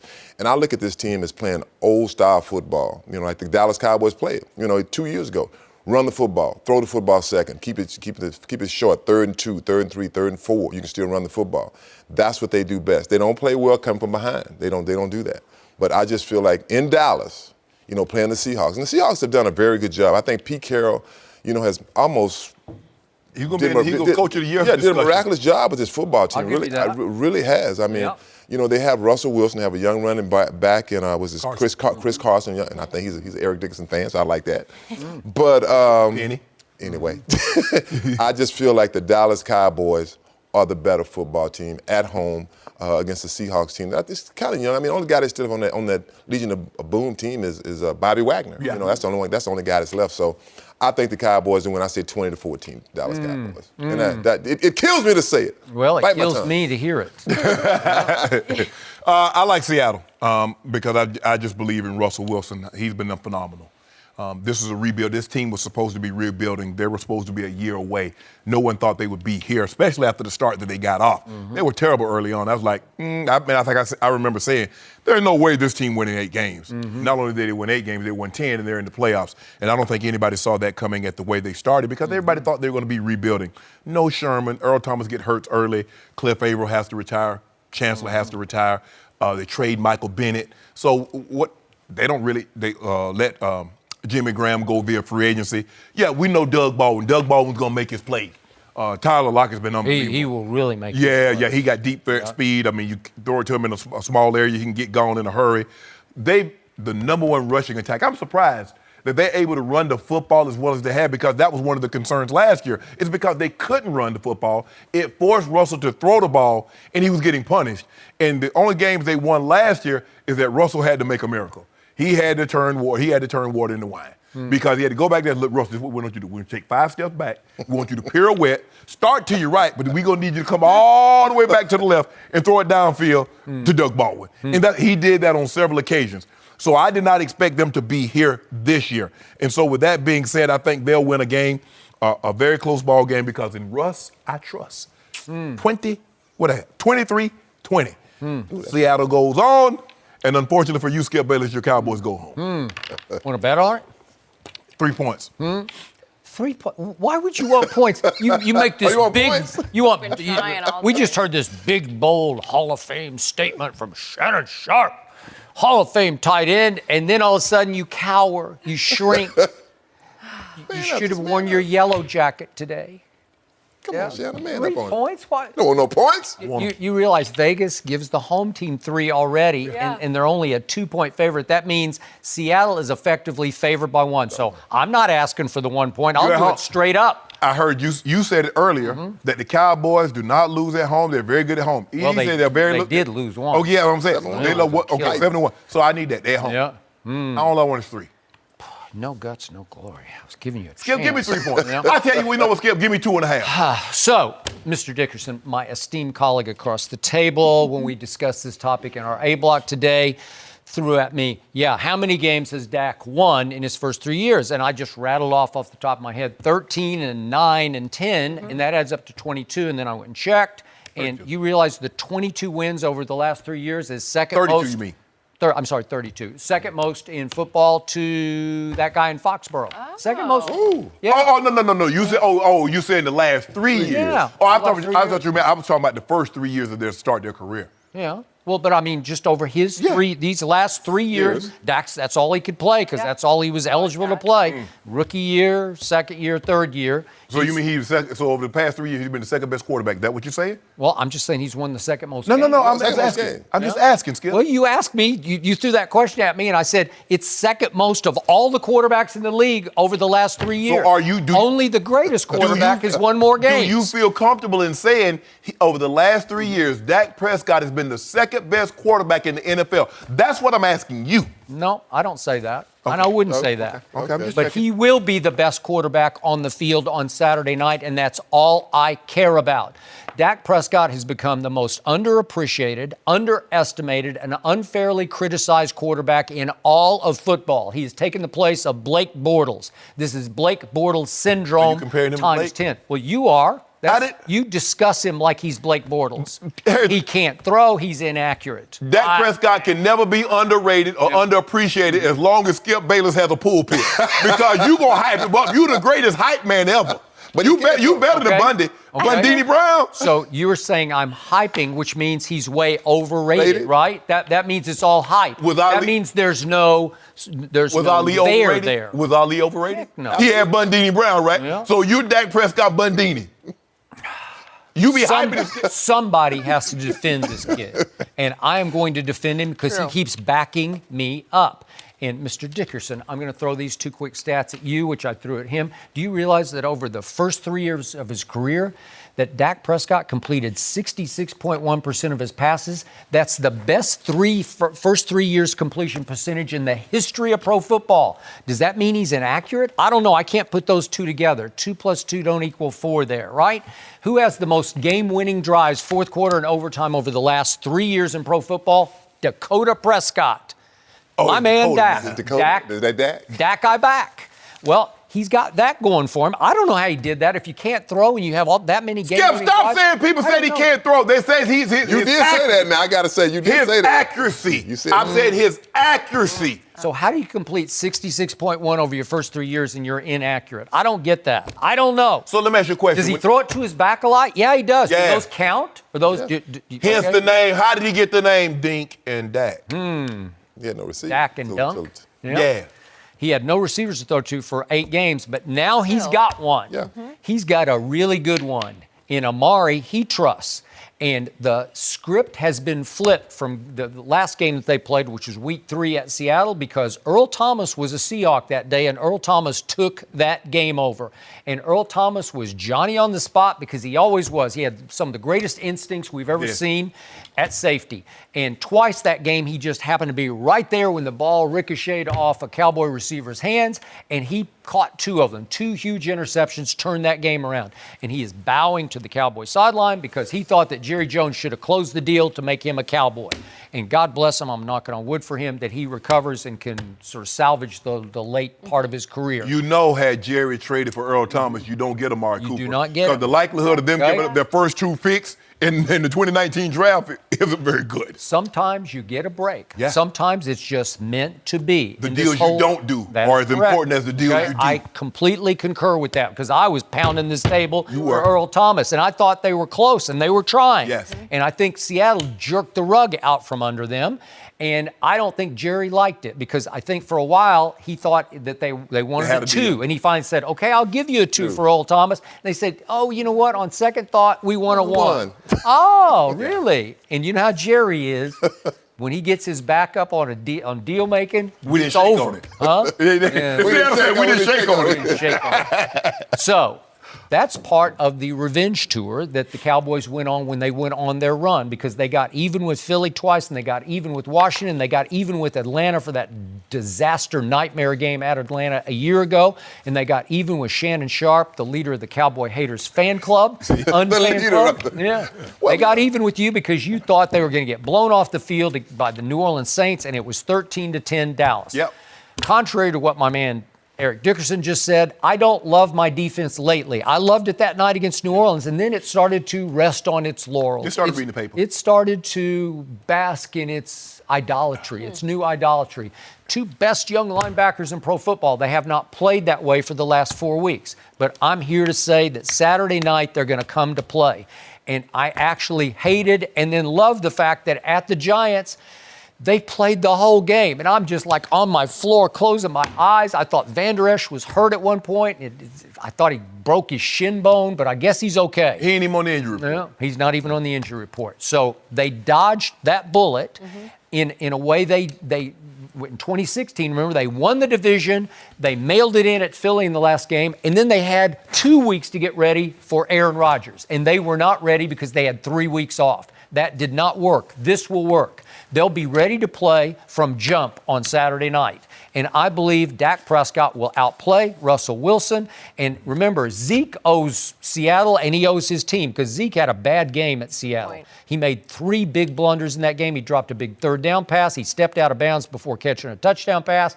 And he fumbled late in the game at Seattle's 13 when they could have gotten back in the game. That is not Ezekiel Elliott. And I love this kid's football character because you know him pretty well, right?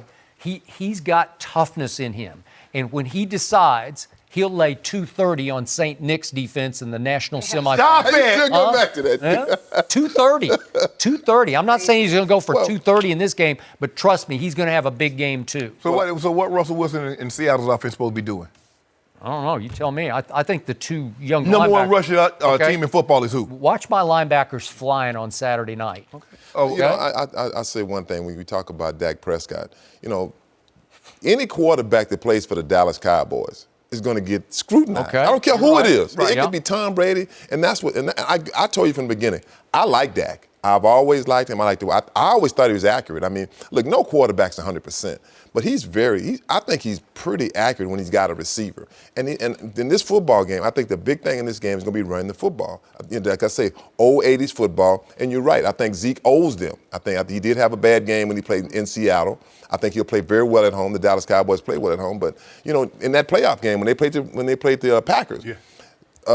Dak went for 300 yards passing, 3 touchdowns. We got a two-point conversion. I mean, he played a But they fell behind 21-3. Yeah, but why would they fall behind? Because they were rusty. But that's not his fault. You know, you can't. Oh, it's not. But it's not the quarterback's fault. The quarterback don't play defense. He play offense. Offense. So when you score a touchdown, what happens? The team kicks off to you. What you do? You sit on the quarterback's on the sideline. No. Once they score the touchdown, so it's 7-0. They kick the ball off to you. What did you do? The offense come on the field. Okay, so what? You got to score. Okay, so they kick the ball off again, 14-0, a la Kyler Murray. What you do? 14-0. What you do? Nothing. So the other team has a defense. They have a defense. I said they have a defense. Oh, so now hold on. So now they got a defense too. Now, it's a good defense. If Dak is what you said, or if Kyler Murray is what you said, he won the Heisman. Well, wait, do you expect Kyler Murray to score every time he touches the ball? That's what Tua did. That's what Tua did. Really? If you that guy.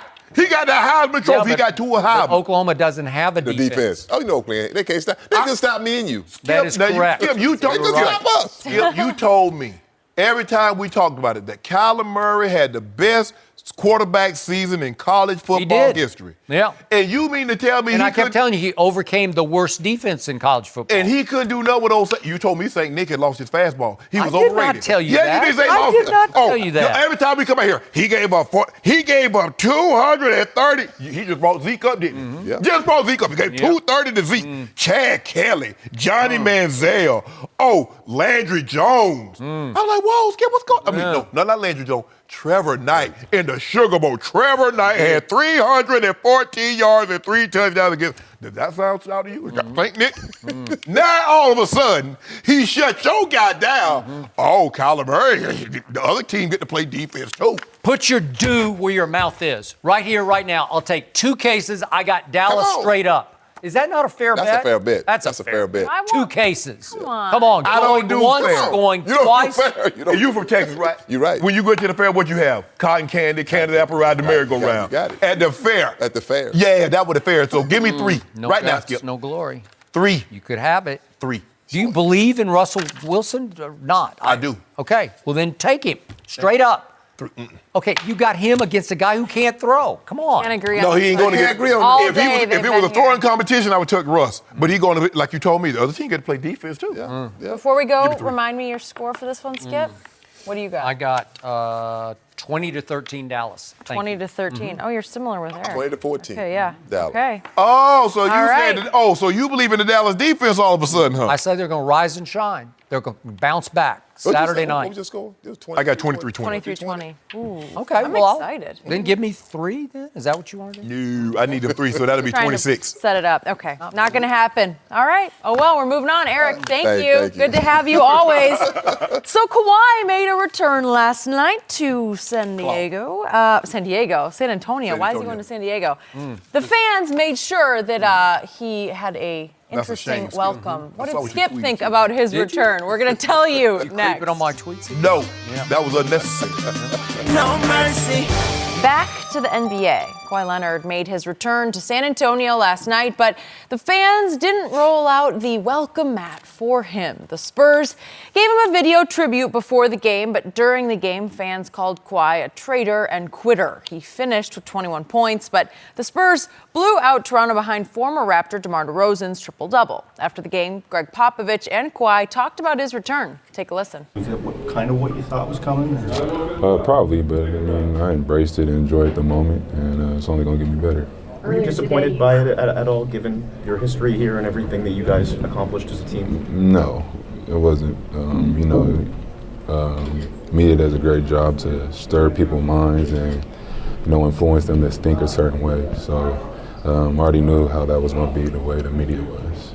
Kawhi's a high character guy. We all make decisions in our lives, what we're going to do with our futures, and he has that same right as any of us. So I felt badly, in all honesty. Wow. Okay, Skip. Did you like how the Spurs handled last night? I did not like how they handled it because they were too nice to Kawhi Leonard. And I said his name once, and that's the last time I'm going to say it. Okay. Because Jenny said it. But I realized the San Antonio Spurs wanted last night to uphold their reputation as the classiest organization in sports, and they wanted to take the high road and try to diffuse much, if not all, of the negativity that was going to be aimed toward number 2, as I call them. But let's get real. I'm going to say it one more time. He quit on this team last year. He forced his way out of San Antonio. They didn't trade him. They didn't dump him. They didn't give up on him. He gave up on them. They have the most player-friendly, conservative medical staff in all of pro sports. And at midseason, they said that his thigh bruise was no more. He was medically cleared to play, and he wouldn't play. He played 9 out of 82 games for a team that had a real shot, I thought, last year to maybe even win it all. But they needed a happy number 2 in the middle of that because he's obviously a really good basketball player. So, what happened last night? The faithful fans, the longtime season ticket holders, deserve the right, if they so choose, to just boo their lungs out at him to, quote unquote, get even with him. They're not stoning him, they're just booing him. And what did the classy Spurs do?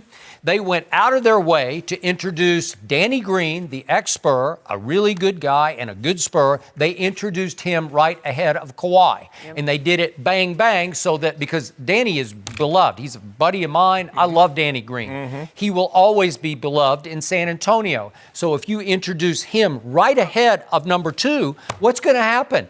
Everybody's going to stand and applaud and cheer for Danny Green. And then right on top of his announcement came, and from San Diego or whatever it was. You know where he's from. Well, San Diego State. He is. 6'8", 215 blah, blah, pounds. And so all of a sudden, it's hard for a longtime Spurs fan to switch from beloved Danny Green to, I got to go from cheering to booing. So it was a little muted. Now, he got booed every time he touched the ball. Yeah, they called him a traitor, too. They chanted. Traitor. He deserved that because he was a traitor.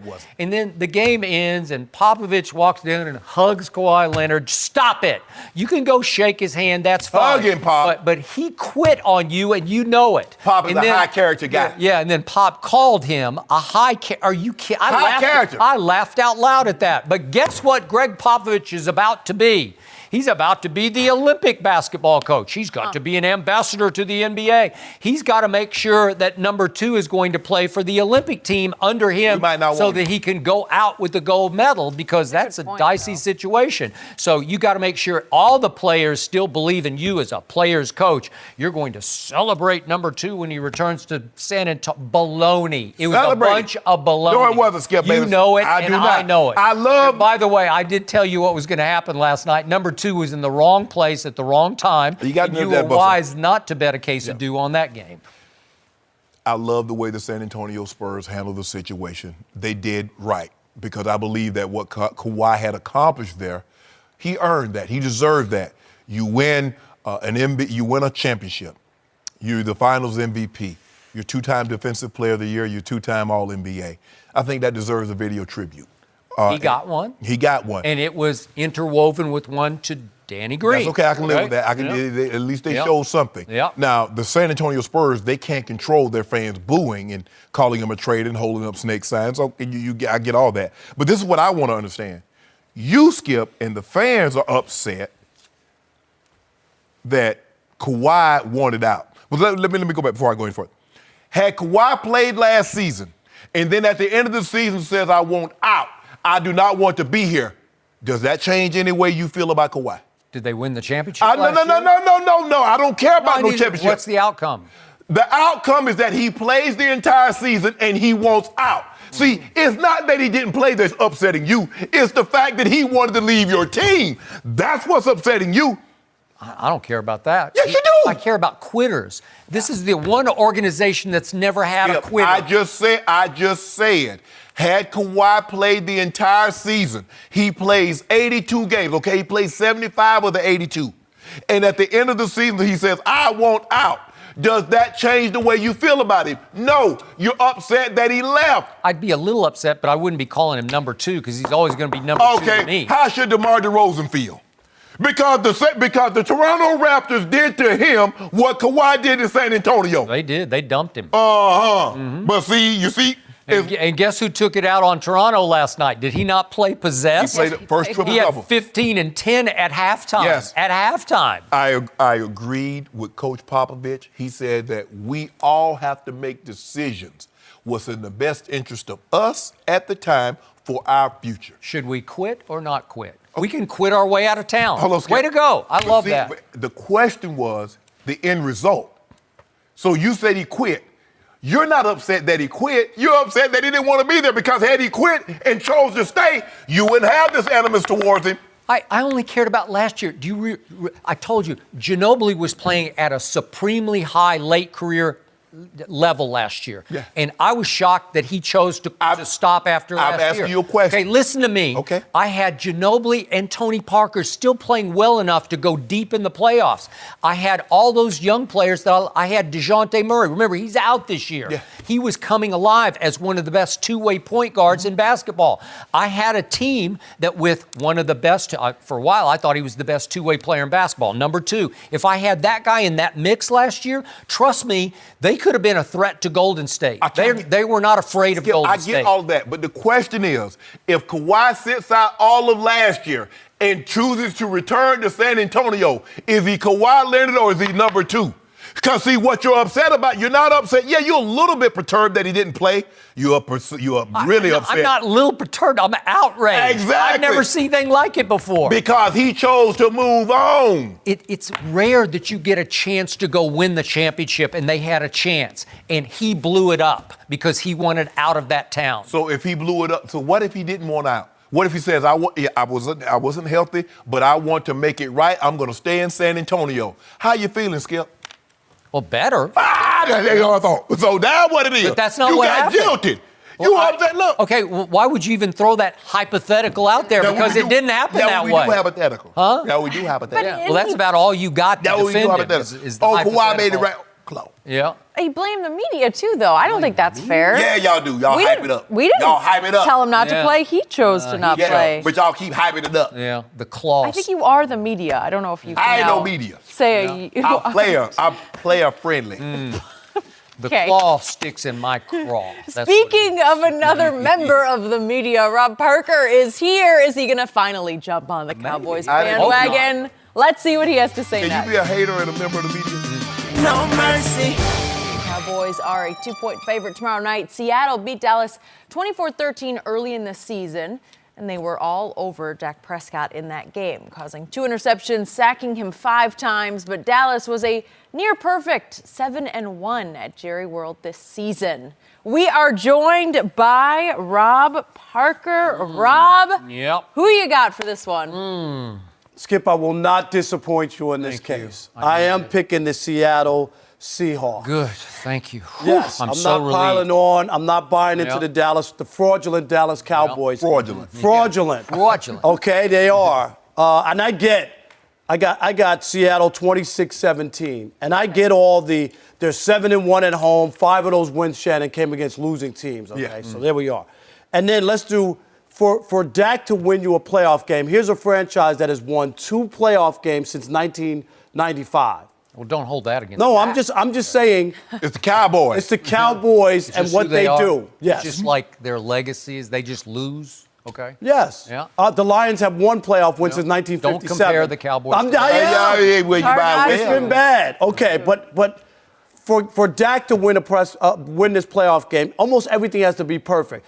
Defense has to play really well, and then Ezekiel Elliott has to rush for over 100. You have to have everything work in order to win. And I'm saying this has not been the Dallas Cowboys as the season has ended. The last 3 games. Here's a guy who you haven't heard from, Amari Cooper, the last 3 games. Shannon, can I give you some numbers? What's his number? My CWPFs in Dallas, close, warm, personal friends, they told me. I don't think you needed them to tell you. Yes, they helped me out. Yeah. 4 catches, 27 and a half yards, and no touchdowns in the last 3 games. You gave him a half a yard. Wow. Okay. Impressive. Here we go. The last 3 games on defense, they've given up 3 of their top 5 yardage games. True. All right. And 2 of their top 6 in third down conversions. Allowed. Yep, I agree. Okay, so here's the defense of late, which hasn't been good. And they gave up the most points they've given up as well all year, 35 points. Correct. So the defense is not. Eli Manning. Right, yeah. Who's on his way out. So the defense isn't playing well, and I will always take an experienced, proven quarterback who's won the big game, who's won big road games. And I know this isn't the same team that won the Super Bowl, but they are a viable, good team. And I just think too many things have to go right for Dallas to win it. And I don't trust number 4. He is a Missouri show me quarterback. I will believe in Dak Prescott when Dak Prescott wins a playoff game and has to come up with the big throw at the end of the game. He's only played 1 playoff. I know. Whose fault is that? He threw for 303 touchdowns. No. That was the day that he was Stat Patford. Yeah. The game was out of reach, and then they were playing back, and all they did is give up. He always tells me Dallas cannot come from behind. They didn't come from behind. They didn't win the game. Whoa. Did they win the game, Skip? 21-3 down to 31 all. Did they win the game, Skip? 31 all. Mason Crossbar won the game. All I'm saying is intergalactic field goals. They were 56 and 51. He came out, and that offense was bad. They couldn't do anything. And then when Green Bay took their foot off the gas and played prevent, as you do, right? Kind of like Alabama Saturday night. Yes. Skip, you know that. If Alabama wanted to play, it would have been 35-0. Yeah, if they let Tua throw, it would have been 70-0 at halftime. It would have been. No, seriously. So here we are. I predicted that. I'm not buying into the Cowboys until further notice, Skip Bayless. The Dallas Cowboys, you know how they always say the New York Football Giants? Yep. The Dallas Cowboys from here until they finally win a playoff game will be the Dallas fraudulent Cowboys. Okay. That's who they are. So given the case you just made, why wouldn't he accept my bet of a case of Diet Mountain Dew straight up? I'm giving him the Seahawks straight up, and I'm taking the fraudulence. I'm taking the Dallas fraudulence. Well, you take every bet. No, double or nothing, Mr. C bets. I think you're down 3? 2. You got a couple dinners. 2 dinners. Okay, 2 dinners? Okay. Double or nothing. I don't do double or nothing. I'll do 1.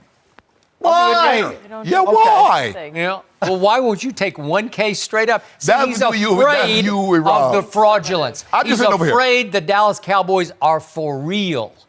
You are. Well, if you were, you'd take that bet. It's so easy. I'm giving it to you on a silver platter. One case. I'll do 2 cases straight up right now. 2 cases. That's how much I believe in my team. If you believe in so much, give me 3 points. No. Because when I believe in my team, I give up points. When I believe in my team, that's what I do. It's -2. Vegas gives the home team 3, so that means effectively Seattle is favored by a point. Why would I give you a point? Why not? You've got the decorated, trustable quarterback, right? I trust. I've got the guy who can't throw, says Rob Parker, and say a lot of guys. Yeah. By the way, the guy who has completed 66.1% of his passes through his first 3 years, which is the best completion percentage in the history of pro football. I don't know if it's that. The history of you pro sure football. It's 61%, Skip? Yeah, 66. I don't know if he's been that high. Yeah. Maybe it's 61.1. 61%. Yeah. But whatever it is, it's the record for anybody's first 3 years. Yeah, but he can't throw. He can't throw. Huh. Stop. He leads all of pro football over the last 3 years in game-winning drives, but I don't know how he did it. And I like my team, and I like my defense when it's motivated, when it has something to prove against a team it wants to get even with, and they need to get even with Seattle. Seattle's beaten them twice in a row, and they've been debacle defeats. Shouldn't your offense have something to prove, too? Yeah. Well, I told you what's going to happen. My quarterback will outplay that quarterback, and he is really good, but my quarterback has been quietly really good over the last 8 games. They have won 7 out of 8. Ooh, is that good? If you don't mind me asking, Skip, what about your field goal kicker? I don't love him. I got on Seabass. Brett the Fret. I got on Seabass. Yeah. And when he put that Stoley, he got a big old ball of Stoley. He put that in that left shoe. He's good. He is good. He's also a little goofy. That's over there. As long as he knocks it down, he can be goofy. He got a little bit of that Stoley. That Stoley Naya. Okay, so take the bet. No. You've got Seabass. Yep. He is really good. Has there ever been a kicker better than him? Seriously, on range? A lot of them. No. Give me Vinatieri. No. Well, you could argue. Well, Adam Vinatieri saved Tom Brady's career. Saved it. Saved his on numerous occasions. This is about Dakota Prescott. Well, that ain't going to happen. It's about Russ. And I like my team, I like my defense, and I love my quarterback, and I love my running back, and I really love my new receiver. What happened to that video of you on Instagram throwing your Dak Prescott jersey I undid it. in the garbage? Didn't see the next one that got like... It's been a long time since that video, The next one got like 100,000 hits where I went and fetched it out of the garbage. What about the hat? What about the one when Andrew Luck made you take it to the dumpster? They didn't need that game. I told you. You see what I'm saying? Well, if that's the case, then why were you so upset that the defense gave up 178 yards? I didn't like the way the defense played, but the offense was really good. I told you. How you can be really good on offense and score 0 points? They took the ball and drove it. 10 plays, then 14 plays, then 15 plays. Did they score? Wait. Blocked field goal, dropped touchdown pass, uncalled pass interference that would have been a gift touchdown. Hey, Rob, let me ask you a question. You're a college professor. How can I do really good on the exam if I answer all the questions but get them wrong? You can't. Oh, exactly. The Dallas Cowboys move up and down the field, but they get no points. But they play really well. How does that make sense, Skip? Well, I think all that matters is they're going to score 20 points on Saturday night on Fox, the biggest national You're exactly right, Skip. They're going to score 20 points. Go. And the Seahawks are going to score 23. Yeah, I appreciate it. Bet me a case on it right now. Nope. What? I call you. Believe this? I call you right There's before kickoff. no conviction. I call you right before kickoff. He's the cowardly I call you- lion. He used to be the lion. Rob, He's the cowardly thank Can I you come for over once keeping again this with you? interesting No. for us. So much. Is it crazy to think, guys, that James Harden is the best offensive player ever? We'll discuss next. No mercy. James Harden continued his great offensive run last night against the Warriors. He hit a 3 in the final seconds of overtime, and the Rockets came back from 20 down to beat Golden State. Harden finished with a triple-double, and he has now scored at least 40 points in 5 straight games. Rockets GM Daryl Morey gave Harden high praise last night, saying this: "You could argue for him as the best offensive player of all time. To be able to say that with a straight face and not have it be GM speak or coach speak is pretty amazing. There's a whole bunch of ways to measure it, but he's for sure in the conversation as the greatest offensive player ever." Shannon, can you make that case that Harden is the best ever? No, he's not the best. I can't make that case. Not even if I'm Johnny Cochran or Jerry Spence, I make that case. As Daryl Morey said, he's now in the conversation. Now, when you talk about offensive players, Skip, you got to take Wilt out of the equation. Because if you average 50 points for a season and then you follow it up with a 44-point season, he has to be removed because those numbers are never going to be what he did. That's never. But as great as James Harden is playing, he's averaging 33 points. Michael Jordan averaged 37 for a season. 37. Michael Jordan averaged 37 points. Kobe once averaged 35. So in my lifetime, what I've been able to witness, yes, James Harden is in that Kobe, Jordan discussion because all these guys were volume shooters. Now, Jordan was a little bit more efficient than Kobe and James Harden. He was. Now, the guy that gets overlooked because he's not a volume shooter, but he's way more efficient is LeBron. Yeah. LeBron averages 27 points a game for a career. I give you He's that. just not the volume shooter. But what James Harden was able to do, and Skip, what made the last night, like I said, was so impressive, is that, yeah, he got 44, but 15 assists. Skip, we've seen him have 60-point triple-doubles. Who does that? Normally a guy scores 60, he might have 5 assists if he's lucky. Yep. James Harden has, 3 games in which he has 50 points and a triple-double. So we're not normally used to seeing that.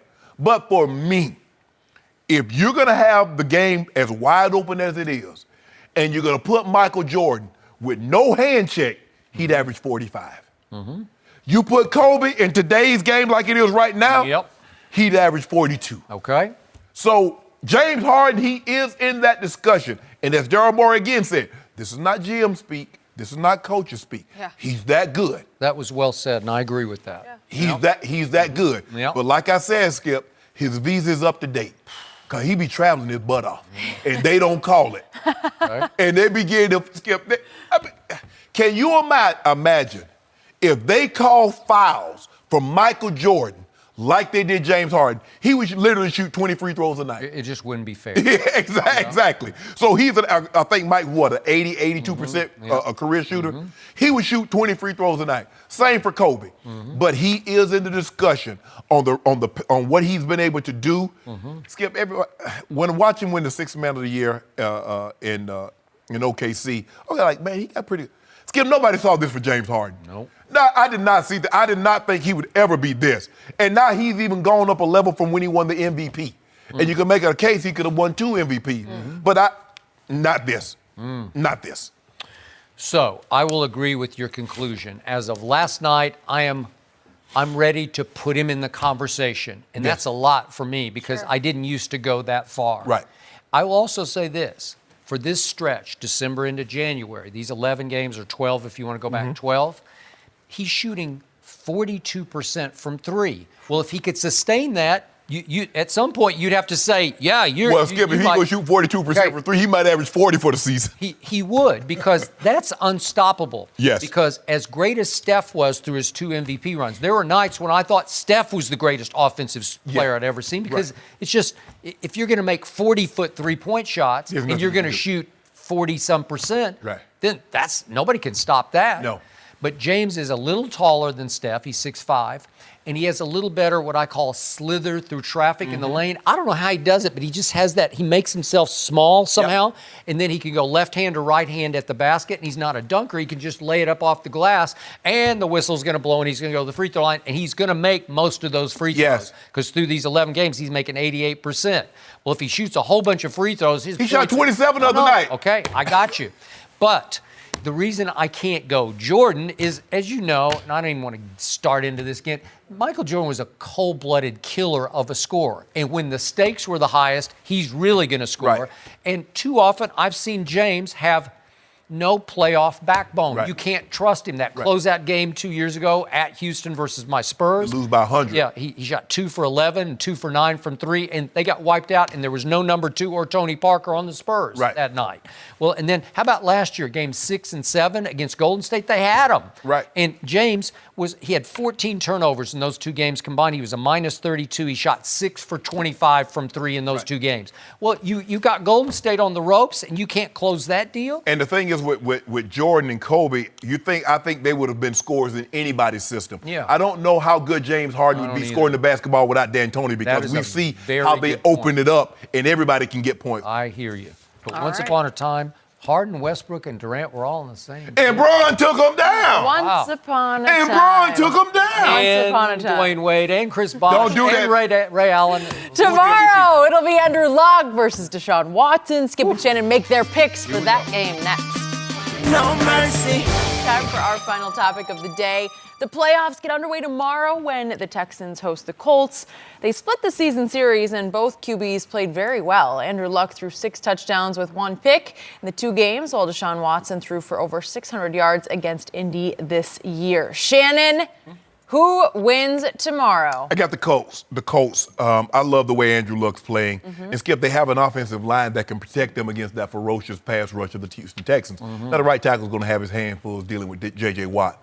But I love what they've done with the center and left guard and left tackle. They're first-round draft picks. So that's what they needed to do, protect Andrew Luck. He does a great job of getting the ball out of his hands. He also does a great job of protecting himself once he escapes the pocket. No more of that hero ball, Skip. He's trying to be a fullback, run over linebackers and things. So I think they're going to win this ball game. They're very good off in the red zone, 5th best. Texans have the 3rd worst red zone defense as far as giving up touchdowns. So I like the Colts to win this ball game. 24-23. Adam Vinatieri saved the day. You got real conviction on that one, don't you? 24-23? Yeah. Wow, okay. So, back on December 9th, Andrew Luck went into that same stadium he's going to play in, and he won that game 24-21. And right here, right now, I believe the Colts are the better and the hotter team than the Texans. The Texans consistently disappoint me on defense because it should be better than it plays, right? But I believe in Deshaun Watson. I believe he's going to outplay Andrew Luck this time and flip that script. I believe the Texans will win at home 24-21 just because when the money's on the table against St. Nick's defense at Clemson twice in a row, he threw for 400-plus yards. He's a big game, big playmaker. Deshaun Watson. I just believe in him more than I do Luck. I mean, he beat Jalen Hurts. So? He ain't beat Tua. He beat St. Nick. He ain't beat Tua. He beat St. Nick. He ain't beat old Tua. Wait a second. Tua don't know what defeat tastes like. Yeah. Tua don't know what defeat tastes like. You think what that is? And you realize you need Luck to win this game so that Baltimore can go up to Foxborough. Is that what you want? No mercy. Thank you for listening to the Undisputed Podcast. I'm Jenny Taft. Keep an eye out for the weekend edition of the podcast tomorrow morning, featuring this week's best segments. Have a great weekend, everyone. Fox Sports. One of one.